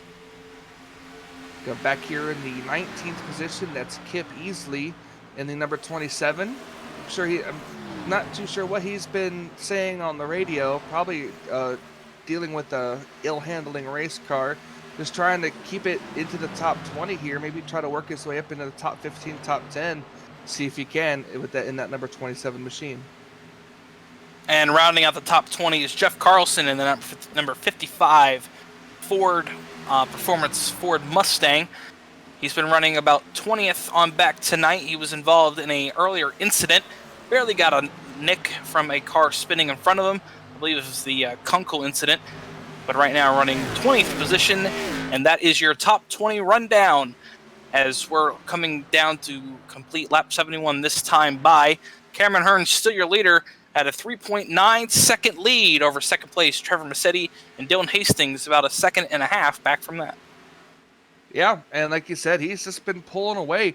The first half of this race saw a lot of good and close racing for the lead. The second half, Cameron Hearn has just pretty much drove away. Yeah, and that's going to be something we're going to see interestingly late in this race is, is Cameron Hearn, does he pit earlier? Does he pit later? We've seen plenty of times that this is a fuel strategy event, and we're not even halfway through the second stage. And if you pit maybe lap 75, then you have to kind of question, can you make it to the end of the race on that tank of fuel? Well, they should be able to. If they pitted on lap 50, they're already approaching 25. So you would figure even if a late race caution comes out, they might just be able to make it. Well, and with the lead that 32 car has, he could definitely coast and save, back it down a little bit, run a little slower lap times. There's definitely ways for that with a gap of 4 seconds to be able to save fuel. Absolutely, and we'll see if that is a option for 32, if he's even saving fuel. I mean, he might be going full bore, trying to build as big of his lead as he can as the 5. If Matthew Monique hits the pit lane in front of your leader. And that's another thing, too. With lap cars ahead, you can draft off those lap cars and save fuel that way. Heck, we've seen DW do it to save fuel in the Daytona 500 he won. So it's very possible.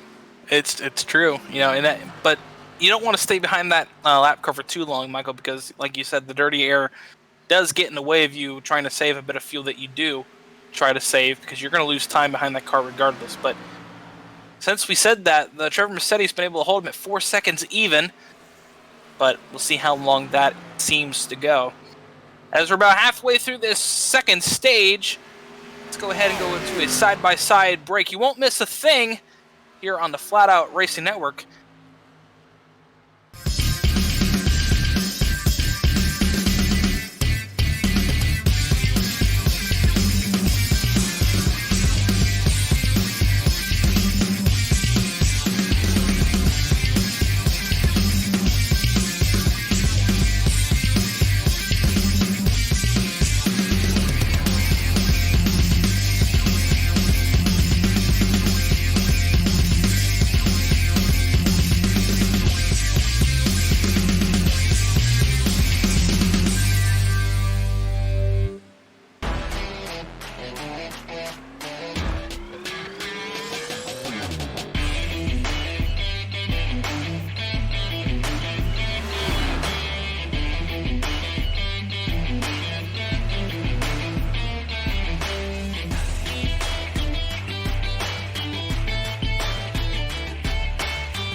Since the VFW was founded, their mission was really to look out for the veterans community, to make sure that our nation upholds its promise to really care for the service member, the veteran, and his or her family. There are several ways that the VFW fights for veterans today. The top services include disability claims assistance, advocacy on Capitol Hill and with the Department of Veterans Affairs. We also offer scholarship opportunities, and then also volunteerism. For me personally, when I came back from Iraq, my life experience was drastically different from those around me. And the veterans of foreign wars really spoke to me. The reason I would encourage veterans who have served overseas today to join the VFW is because this is your organization. The VFW is for veterans. Every generation, a new generation of leaders steps up in the veterans of foreign wars and fights for the veterans community. The veterans of foreign wars. No one does more. Welcome back to Indianapolis here on the Flatout Racing Network. Warren Keith, Michael Norman up in the booth, and no surprise, we're about to have green flag pit stops as here comes Trevor Massetti down to bring hopefully the rest of the field down for maybe the final pit stop of the night on lap 76. A couple of cars behind them. Remember, this is the first time these cars have had to make green flag pit stops, and the entry to pit road is so treacherous. It looks like everyone's getting down. Ooh, car loose off turn 4 there. He'll get it back down, bless his heart, whoever that was back there. I believe it was the 05 car, Joshua Abe, getting a little loose. But here come most of the field. Oh, the 6 car! Caution out!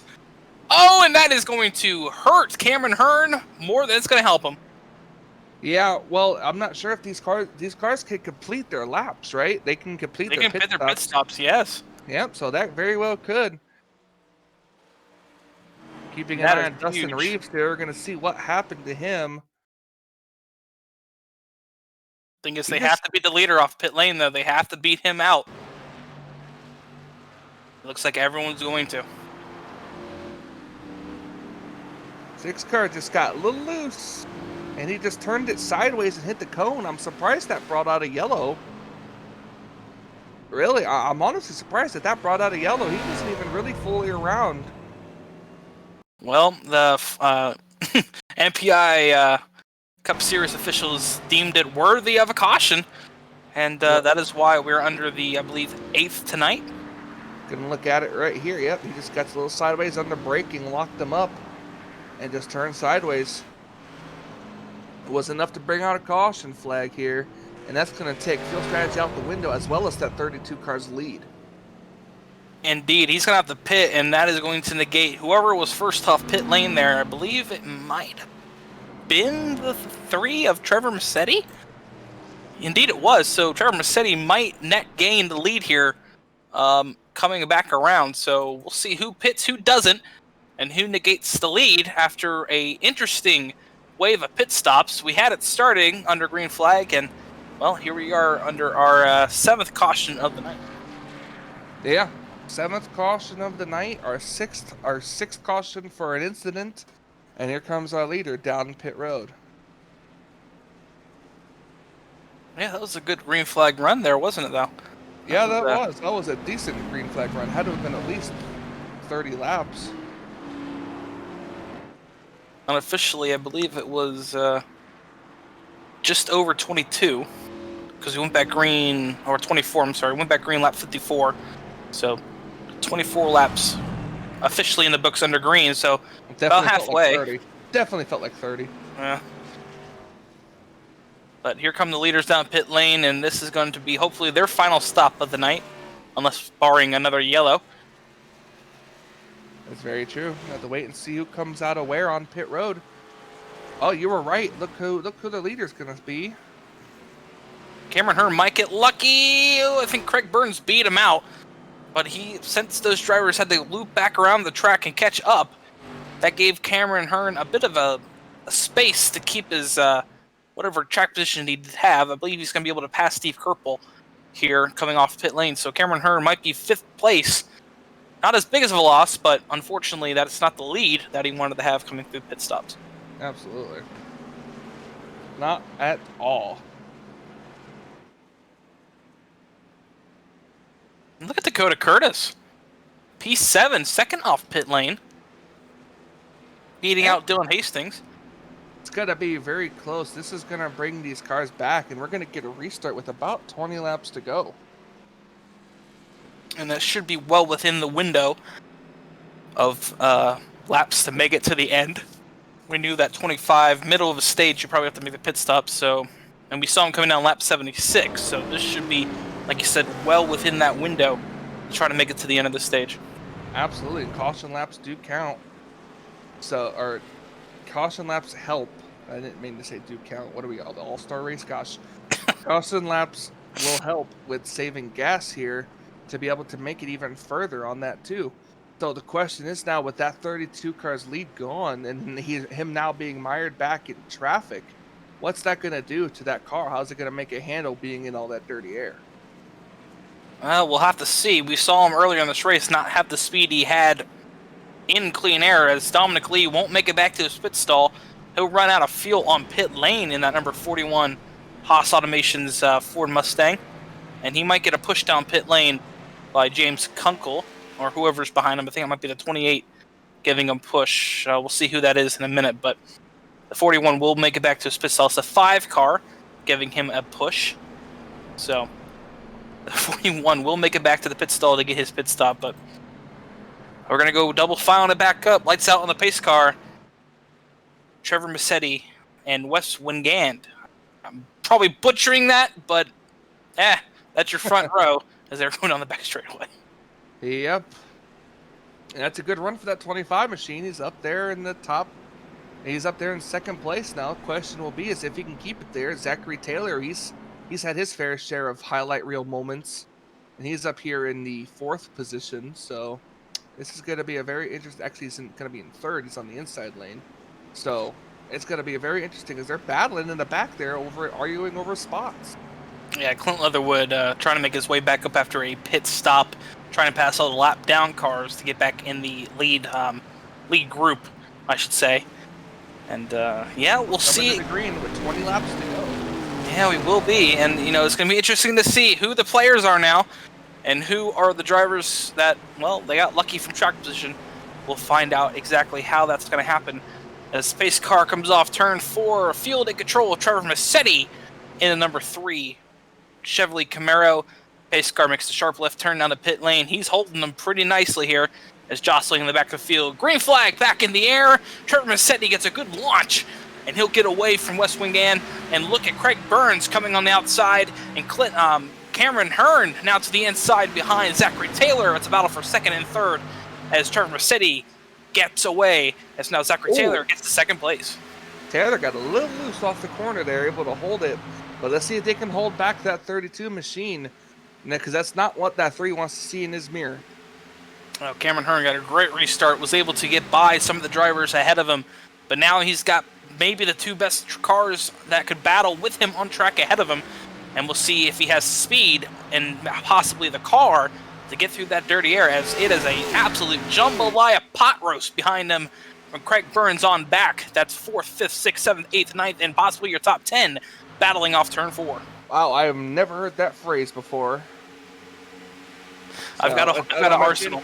That might be a whole nother one we need to trademark. Yeah, I got a whole arsenal of quotes here for you guys, but back to the front of the field. Oh, his car got real high. Someone just pounded the wall back there. That might have been part. No, that was not part. 25. The 25. Yeah. Thought for sure he would have been able to hold it up there, but fortunately now he's just dropped back from 2nd to 9th and in jeopardy of losing that 10th place. Garrett Brown. Oh, as he almost came down on Garrett Brown down the straightaway.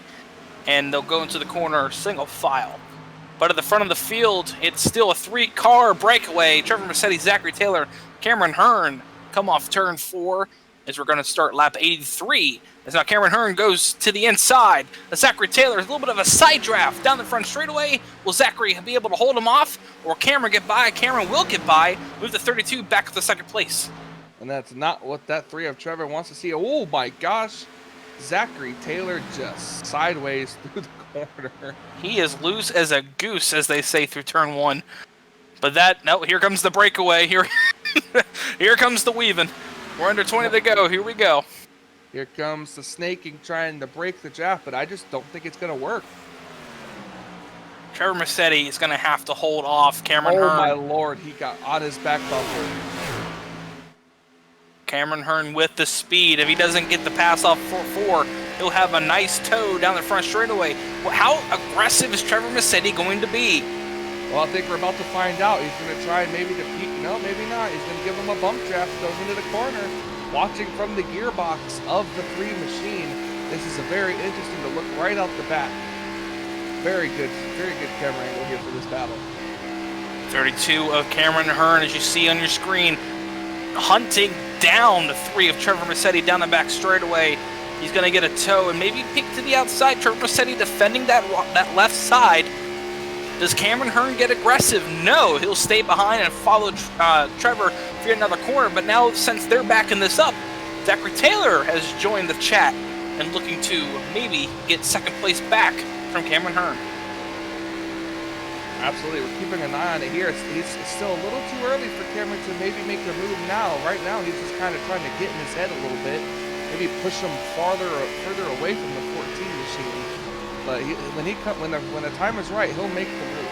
He loses a little bit of time there, but Zachary Taylor, I don't think will be as patient as the 32 cars do. Yeah, and you said this might be mind games from the 32. It might very well be. The 32 pushing him down into the corners. 32 gets off the bumper before the turn and lets the 3 roll through, but in that he does lose a little time to the 3 through the center exit with that dirty air. So we'll see exactly what game plan 32 has here. As you see the dirty air wash him out a bit. Does he get a crossover move to turn 4? No, he doesn't. Stays in line. And that does allow Zachary Taylor to keep up with these 2 as they come off turn 4. We'll see if the tandem draft comes back yet again down the front straightaway or he tries to go for a pass. Cameron's got to be careful. Those bumpers don't line up as good as like the Fords do. So one wrong bump and you could accidentally put Trevor up into the wall or into the inside wall. Indeed, and Zachary Taylor had a lunge towards Cameron Hearn in 1 and 2, but cost him a little bit of a time in that dirty air as you're still riding with the 3 car. But here comes the 32 yet again, down the back straightaway with a draft. Does he slingshot to the inside? No. He's content to ride with the 3 car for now as they roll into turn 3. Yep. Switch camera angles now to look at the inside of the 32 machine. You're going to see from pretty much his point of view here. Let's see if we can actually look at, there you go, right here. From his point of view, as he plays mind games with the 3 car in front of him. Still bumping him down the front straightaway, a little bit of a tandem draft. Actually, that gaps him away from the 14, so that actually worked that time. But now the 3 car wasn't able to hold the corner as good as the 32 was. 32 back to the bumper of the 3 through turn 2. This is the closest he's been all night to the back of the bumper of the 3 car off turn 2. He'll be there early to the back bumper as they tandem down the back straightaway. Absolutely, and this is just epic racing right now in the final 15 laps of this race. I don't see him making a move till at least the final couple of laps. He's got the speed to move and go, so we'll see exactly what Cameron's doing here as they roll through 3 and 4 again with a great run. Off the turn is the 32 of Cameron Hearn. Trevor Massetti just sitting down and doing what he needs to do. Hopefully to hold off that 32, and Zachary Taylor still holding tough in 3rd place, about maybe half a second back from these 2.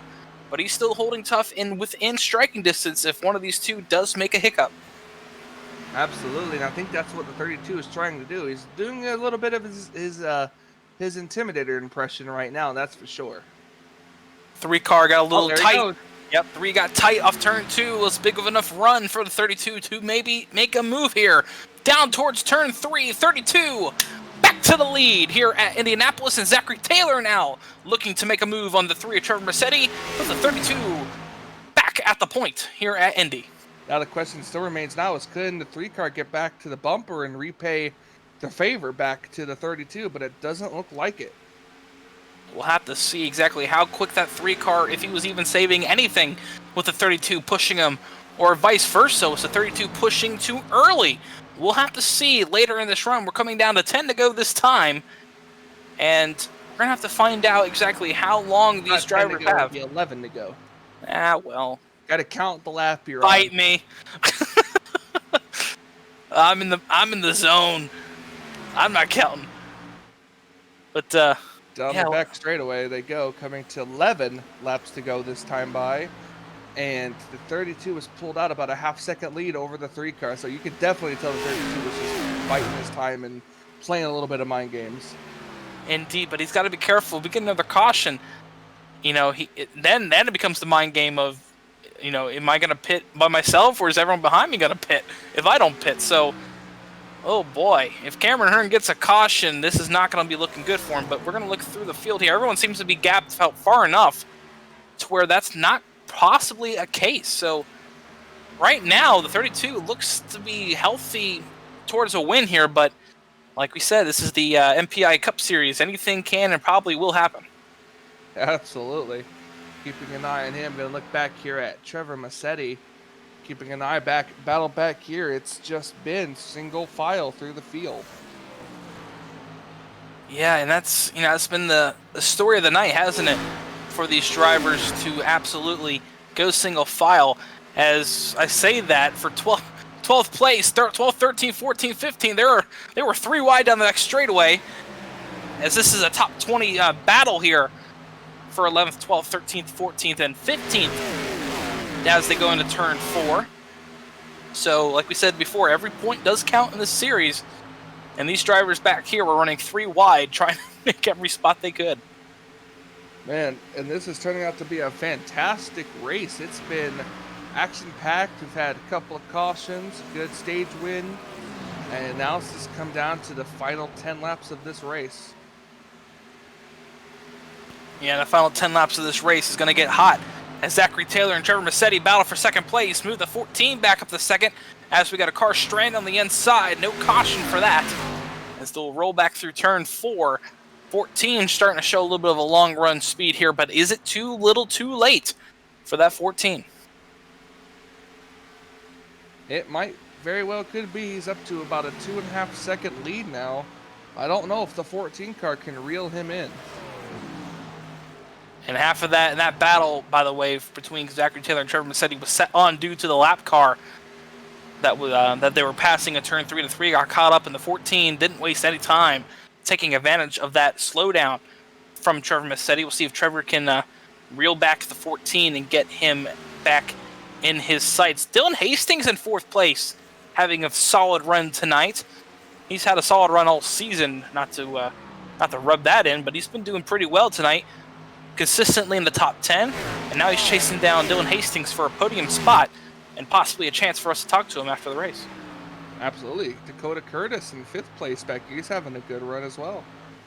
Along with Craig Burns, Steve Kerpel 7th, and Parker Bland, your stage 1 winner, still in the top 10, running 8th. He's got, looks like a little right side damage. Can't tell from here, but does look like a little right side damage on that 00. And I believe it. Yes, indeed it is. Right side damage. The 14's in trouble. Big wreck. The 14 car. And there goes your 2 contenders as they were running 2nd and 3rd. Absolutely. As that is brought on by the 14. Got loose, smacked the wall, spun across the racetrack. And oh dear, oh dear, oh dear. Trevor Massetti nowhere to go. And that's going to take out 2nd and 3rd place. And now that brings up Dylan Hastings, Dakota Curtis, and Craig Burns into the game. And now that opens up the book on Cameron Hearn. If you pit, who's going to stay out and who's coming with you?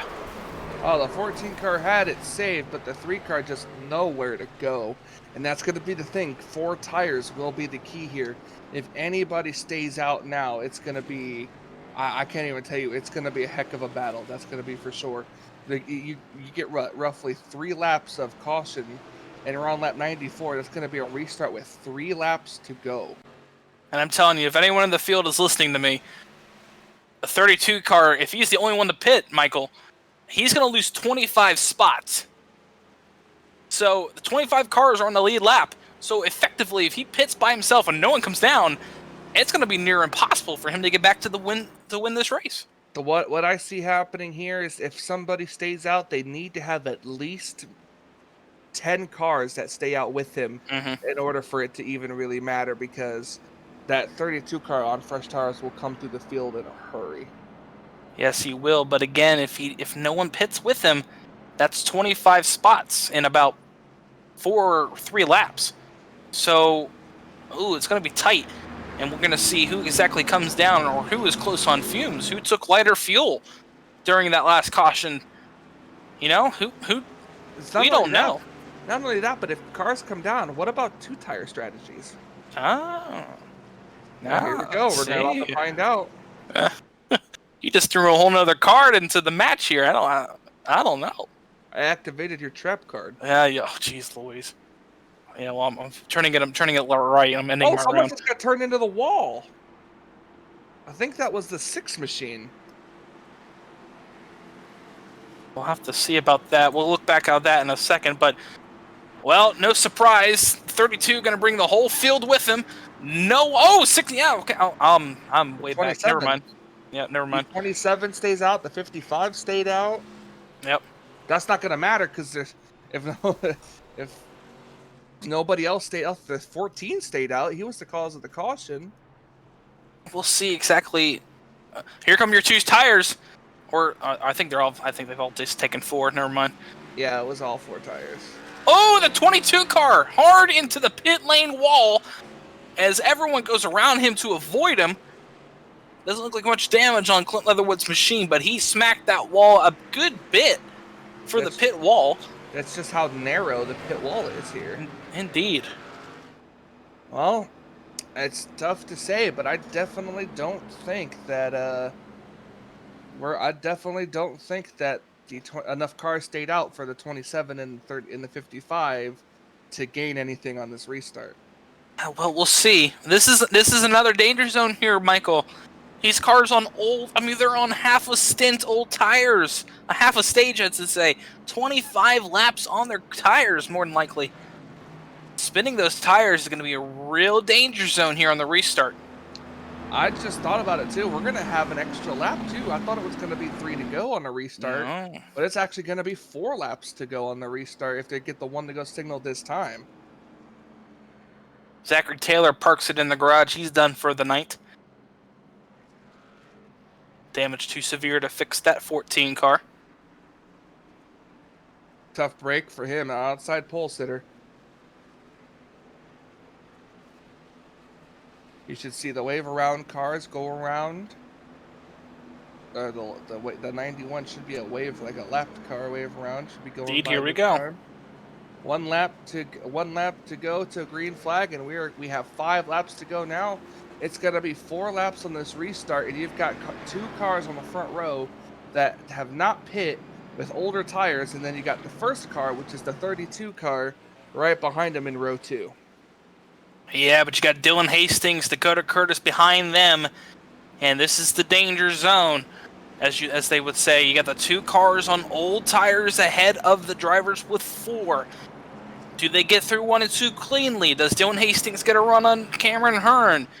Does the moon crash into the earth? We don't know until we get that green flag, and we're gonna find out once they get the green flag. Will be 3 laps to go here at Indy. No, 4 laps at Indy. Would you stop? No, I'm not. Learn to math. No, I'm not mathing. I can't. I keep forgetting that the 100 is the white flag. Oh dear, oh dear. I'm sure for these drivers up front, they wish the 2 drivers starting up front, they wish it was 3 laps to go. But even then, I don't think it'd be it's still too much. Well, we're gonna find out here. It's the 27 of Kip Easley and the 55 of Jeff Carlson. Your front row as they come around. Pace car is going to hit the pit lane this time. And here we go. We're going to find out if these old tires are going to be an absolute travesty, or they can try to keep a top 10 or top 15 spot. Remember, they were running back behind the top 20. So points-wise, this could be a very smart strategy for the top 2. Pace car comes, and we're already stacking up behind them. Pace car hits the pit lane. And we're waiting. He's holding him a long time. Kip Easley gets on the gas. Green flag in the air. Does Cameron Hearn waste any time? No. He'll make it 3 wide. Thinks about it. Gets back in line. Goes back to the outside. He'll get around Kip Easley through 1 and 2. More than likely. Indeed he does. They rocket through 1 and 2. Yep. We'll have to see if these cars can hold him off. It ain't going to be much. He's already around him. As, 55 loose in the back. And they're going to wreck behind him. Someone hit the wall hard on the inside. I think they might have... And come back, we're going to have another shot of it. There it goes. There's the caution flag now. Big wreck behind them. Oh, Austin Shoemaker involved. Indeed he was. That's caution back out. Cameron Hearn, your leader.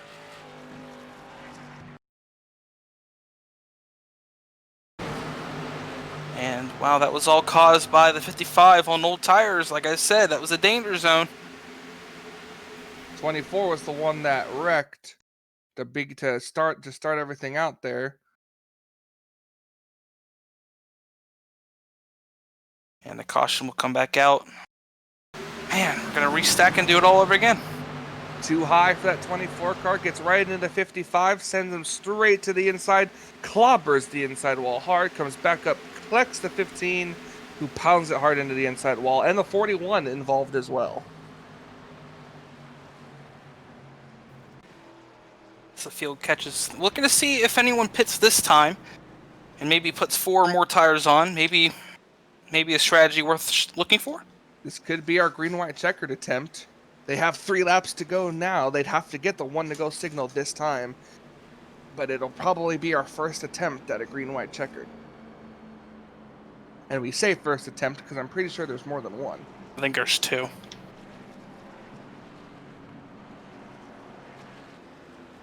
So we're going to go ahead and take what could potentially be our last commercial break, and we'll be right back with the restart here at Indianapolis.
Since the VFW was founded, their mission was really to look out for the veterans community, to make sure that our nation upholds its promise to really care for the service member, the veteran, and his or her family. There are several ways that the VFW fights for veterans today. The top services include disability claims assistance, advocacy on Capitol Hill and with the Department of Veterans Affairs. We also offer scholarship opportunities, and then also volunteerism.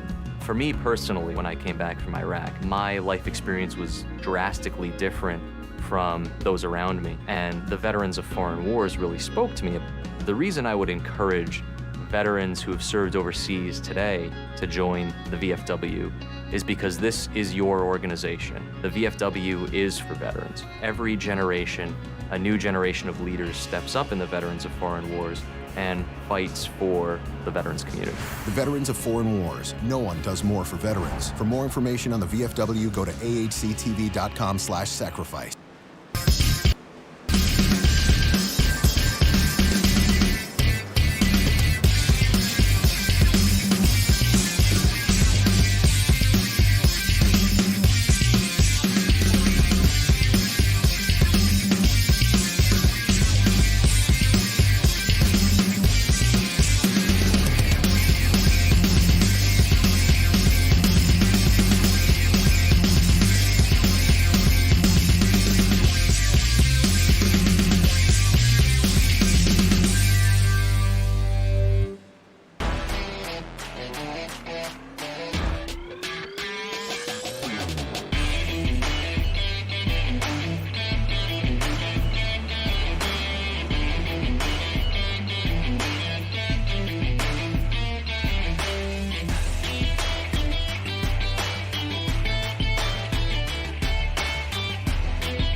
Welcome back to Indianapolis here for the MPI Cup Series at the PTSD Foundation America 250. Well, here we go. Our first of 2 attempts at a green and white checkered. And boy, oh boy, Cameron Hearn has got everything he needs right now to win this race. But Dakota Curtis, Craig Burns, and actually the driver who was on old tires, Kip Easley, on the second row for this restart. Pace car hits. He probably won't be there very long as we're getting ready for the restart. Cameron Hearn wasting no time. Green flag back in the air. He gets the jump over Craig Burns and Dakota Curtis as they battle for second place. 32 gets the jump, but here comes Craig Burns to second place. The 12, Menards Chevrolet. And look at the 33 of Daniel Worthington. Where did he come from? Up in the top 4. I have no idea, but he has really they've got to really put on the afterburner here to catch that 32. Off turn 2, here they come down the back straightaway. 05 got loose in the background as they snake down the back straightaway. Craig Burns getting a bump draft from the 11, but it's not going to be anywhere near enough speed to catch the 32. As they rock into turn 3, we have to get to the white flag for this to be counted as a race. Yes, we do. These cars behind them battling like crazy off of turn number 4. Here they come. The white flag is in the air. We're going to have 1 lap of racing to go at Indianapolis. Indeed, everyone got off turn 4 cleanly. This will be the last lap of the race. White flag in the air. Dakota Curtis gets by Craig Burns aggressively for second place. Daniel Worthington up the 3rd.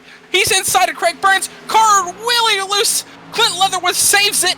And everyone else does save it. No, they don't. 29 loose. And they're wrecking behind him. Not going to matter. White flag in the air. Cameron Hearn down the back straightaway. He's still in the lead. Dakota Curtis second. Battle for 3rd is on. Garrett Brown looking to maybe get a top 5 today. But off turn 3 and 4, it is Cameron Hearn. Dakota Curtis not going to have anywhere near enough time to get there. Craig Burns on the back of Daniel Worthington. Off turn 4, he spins him out. Big wreck behind him, but no matter. Cameron Hearn wins the Brickyard and the PTSD Foundation of America 250. Holy Toledo. Oh, look at Garrett Brown walks away with a 3rd place finish. And that is a massive wreck at the start-finish line. There's your thumbnail. Wow, that is... Oh my goodness. More cars plowing through. It's checkered flag, never lift. Oh, but Cameron Hearn. What a battle for that machine. Gets his maiden Cup Series win. In style. Yeah, absolutely. Dominating fashion. Look at him just fishtailing it on purpose. He must be one happy camper. Top 5 after that wreck. It was going to be Craig Burns and Daniel Worthington battling for a top 5. But it turns out Dakota Curtis, Garrett Brown, Dylan Hastings, and Joshua Abe round out your top 5. So here comes Cameron to start doing his burnouts over the bricks. I know some purists won't like that. Yeah. He will burn it down. He's already hit his car off the wall. Very narrow area to do burnouts here. Gonna bring up your finishing results here. Warren, have to go through the field. Go ahead. Let's go ahead and do your the rest of your top 10. As we said, the 05 finished 5th. 6th place, Parker Bland. He got that playoff point in that important stage win. 7th, Clint Leatherwood. 8th, Daniel Worthington. 9th, Austin Harger. A good run for the 16 to move back up to 9th place. And rounding out the top 10 was the driver who brought out the caution on that pit cycle, Dustin Reeves. Good job. Good job. Yep. 11th through 20th, you got Steve Kerpel, Chris Shoemaker, Kip Easley, Wes, I can't say that last name. I don't want to butcher Wes Wigand. I say Wigand. Yep, Wigand. Jeff Carlson, Ryan Easel, Trevor Massetti comes back to a 17th place finish. Daniel Holdcroft, Craig Burns comes across in 19th, and Matt Rogers in 20th. And the rest of your field on your screen there. I'll give a shout out to Kip Easley. He stayed out on that last caution there, and he finished 13th, which was higher than where he was even running before the caution. So good job to him, and good point today for that 27 car. Absolutely. Do we have our top 3 ready for interviews? I believe we do. Let's bring in third place, Garrett Brown, into the booth here. Garrett Brown, this is Warren Keith, Michael Norman up in the FRM booth. You have a copy? I got you guys. Well, you weren't looking for top 3 on that final lap going to the turn 1, but coming off 4, well, there you were, third place in the number 19 Toyota Camry. Up and down night for you. How did the night go for you? Very up and down. Just kind of stayed out of trouble and just did my thing to stick around. And then at the end, I was shocked to see Craig turn it right there coming out of turn 4. But I guess that's just getting to the checkered and into the race type of deal. Just everybody fighting for every position. So. Yeah, it was just absolute heck. That final, when you realized it was going to be a green, white checker restart, just what was the mentality going into it? Go all out for the last 2 laps right there, really just try to get through, especially turn 2 and 4 as hard as you can, since those are the corners you can really go full throttle, not hit too much brake, and see what can happen. So I was really trying to make up time in 2 and 4, and then I didn't know if Dakota or Craig or anybody could get to Cameron and maybe force him into a mistake, and then I was just trying to be there to pounce on it in case something happened up front, and I gained 2 positions kind of with that strategy. I was hoping for more, though. Well, I'll tell you what, Garrett, that was a heck of a run tonight. Is there anybody you want to do a little shout-out to here? Always shout out to family, Gary, Marlene, Max, and Richland watching, and shout out to just the PTSD Foundation of America, getting to run for them and everything. Hope we put on a good show and welcome MPI aboard and everything. So hope it was a good show for everybody. Well, congratulations on their third place tonight. Garrett Brown in the number 19 P3 here at the Brickyard.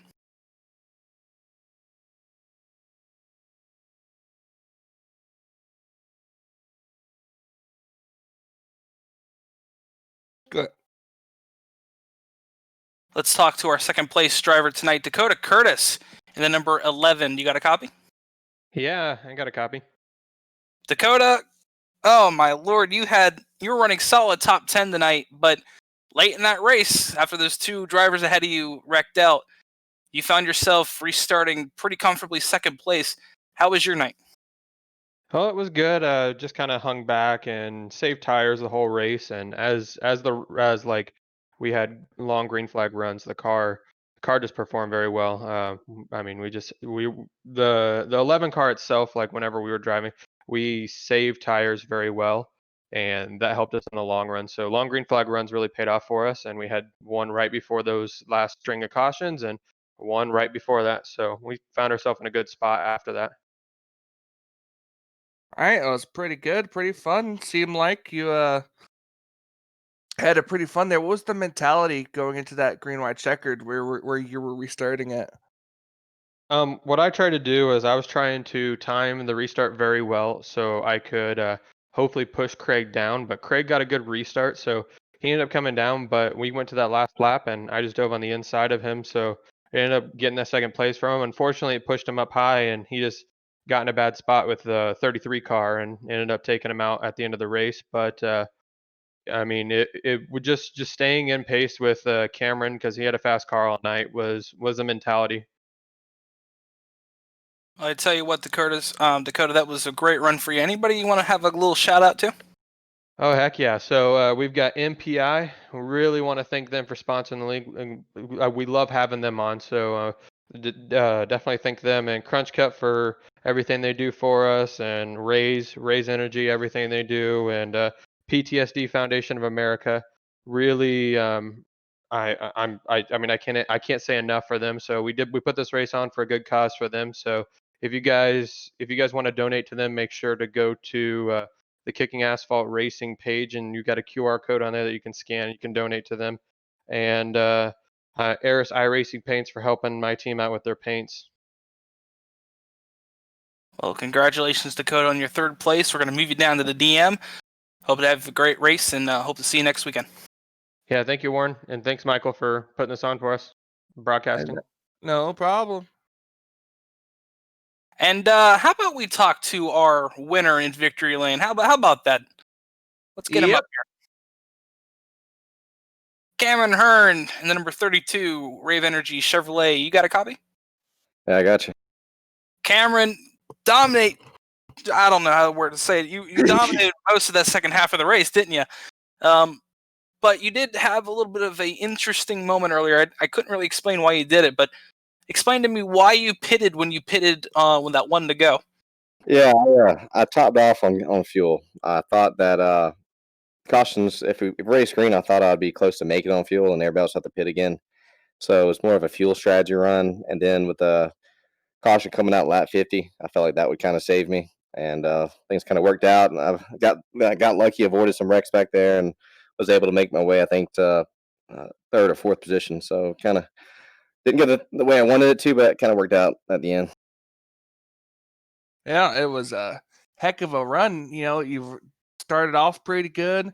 It was a good battle for the lead in the first half of the race. Like it was, cars were just being able to stay with one another. But that second half of the race, man, you took off. What was the difference between the first half and the second half of that race? More rubber on the track. Typically, at the end of the race or halfway through it, I like a track that has more rubber on it, more grip.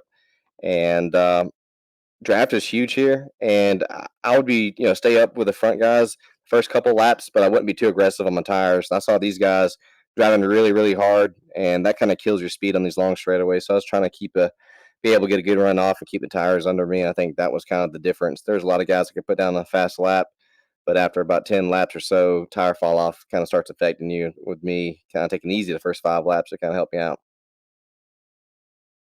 Well, Cameron, it is tradition here on Flatout Racing Network after the race. Do you have anybody you want to shout out to? Yeah, I want to give a shout out to my wife. It's 11:30. I don't know if she's awake or not yet, or asleep yet, but give her a shout for putting up with me racing late at night. Mom and dad watching me, some coworkers watching me on YouTube, and Raise Energy Drinks, a Bruzy, Tech Hub Racing. Dakota told me about this league, and I appreciate him letting me know about it. There's a lot of fast guys in here, and look forward to many races to come. I appreciate you guys doing the broadcast. I've watched your broadcast in the past. You guys do a great job. So hopefully I'll be talking to you guys hopefully next week. Absolutely, man. Just go enjoy that win. Congratulations. I appreciate you guys. Have a good rest of the week. All right, that's Cameron Hearn. He'll have a sticker on the back B panel come next week when we head out to, I believe, is Michigan. So he'll have a nice little win sticker on the B post of that number 32. That was your winner. And Michael, now that we've got everybody talked to, let's debrief here for a second. A lot better racing this week than we've seen the first 2 weeks of the series. Talladega, I think, was a trendsetter for hopefully what we're going to see for the rest of the season. But the cautions we did have tonight weren't really because of idiotic moves. It was just because of hard racing. Yeah, it was, and that's a good sign. Got to race hard. It's just part of the sport in general. Racing hard, and sometimes things happen, and you just got to deal with it and deal with the way things come. So it was a pretty interesting and fun race for me to call. It was really fun. And, well, it really doesn't slow down here for the MPI Cup Series. Next weekend, they're at Michigan up in the 2-mile D-shaped high-banked oval there. And then they go to Pocono and then Texas. So 3 hard racetracks for these drivers back-to-back-to-back weeks. And they'll all be here on the Flatout Racing Network. Any last words here, Michael? Nope. Just glad to be back. Glad to be able to commentate these things in a very, very smooth and great night. Glad I can be here, and thank you, Warren, for being the lead tonight. And it was a really fun race to call with you. Indeed, it was. Well, for Michael Norman, this is Warren Keith. Thank you for watching the MPI Cup Car Cup Series here on the Flatout Racing Network. This has been the PTSD Foundation of America 250 at the Brickyard, and hopefully we'll see you real soon here on the Flatout Racing Network. Good night, everybody.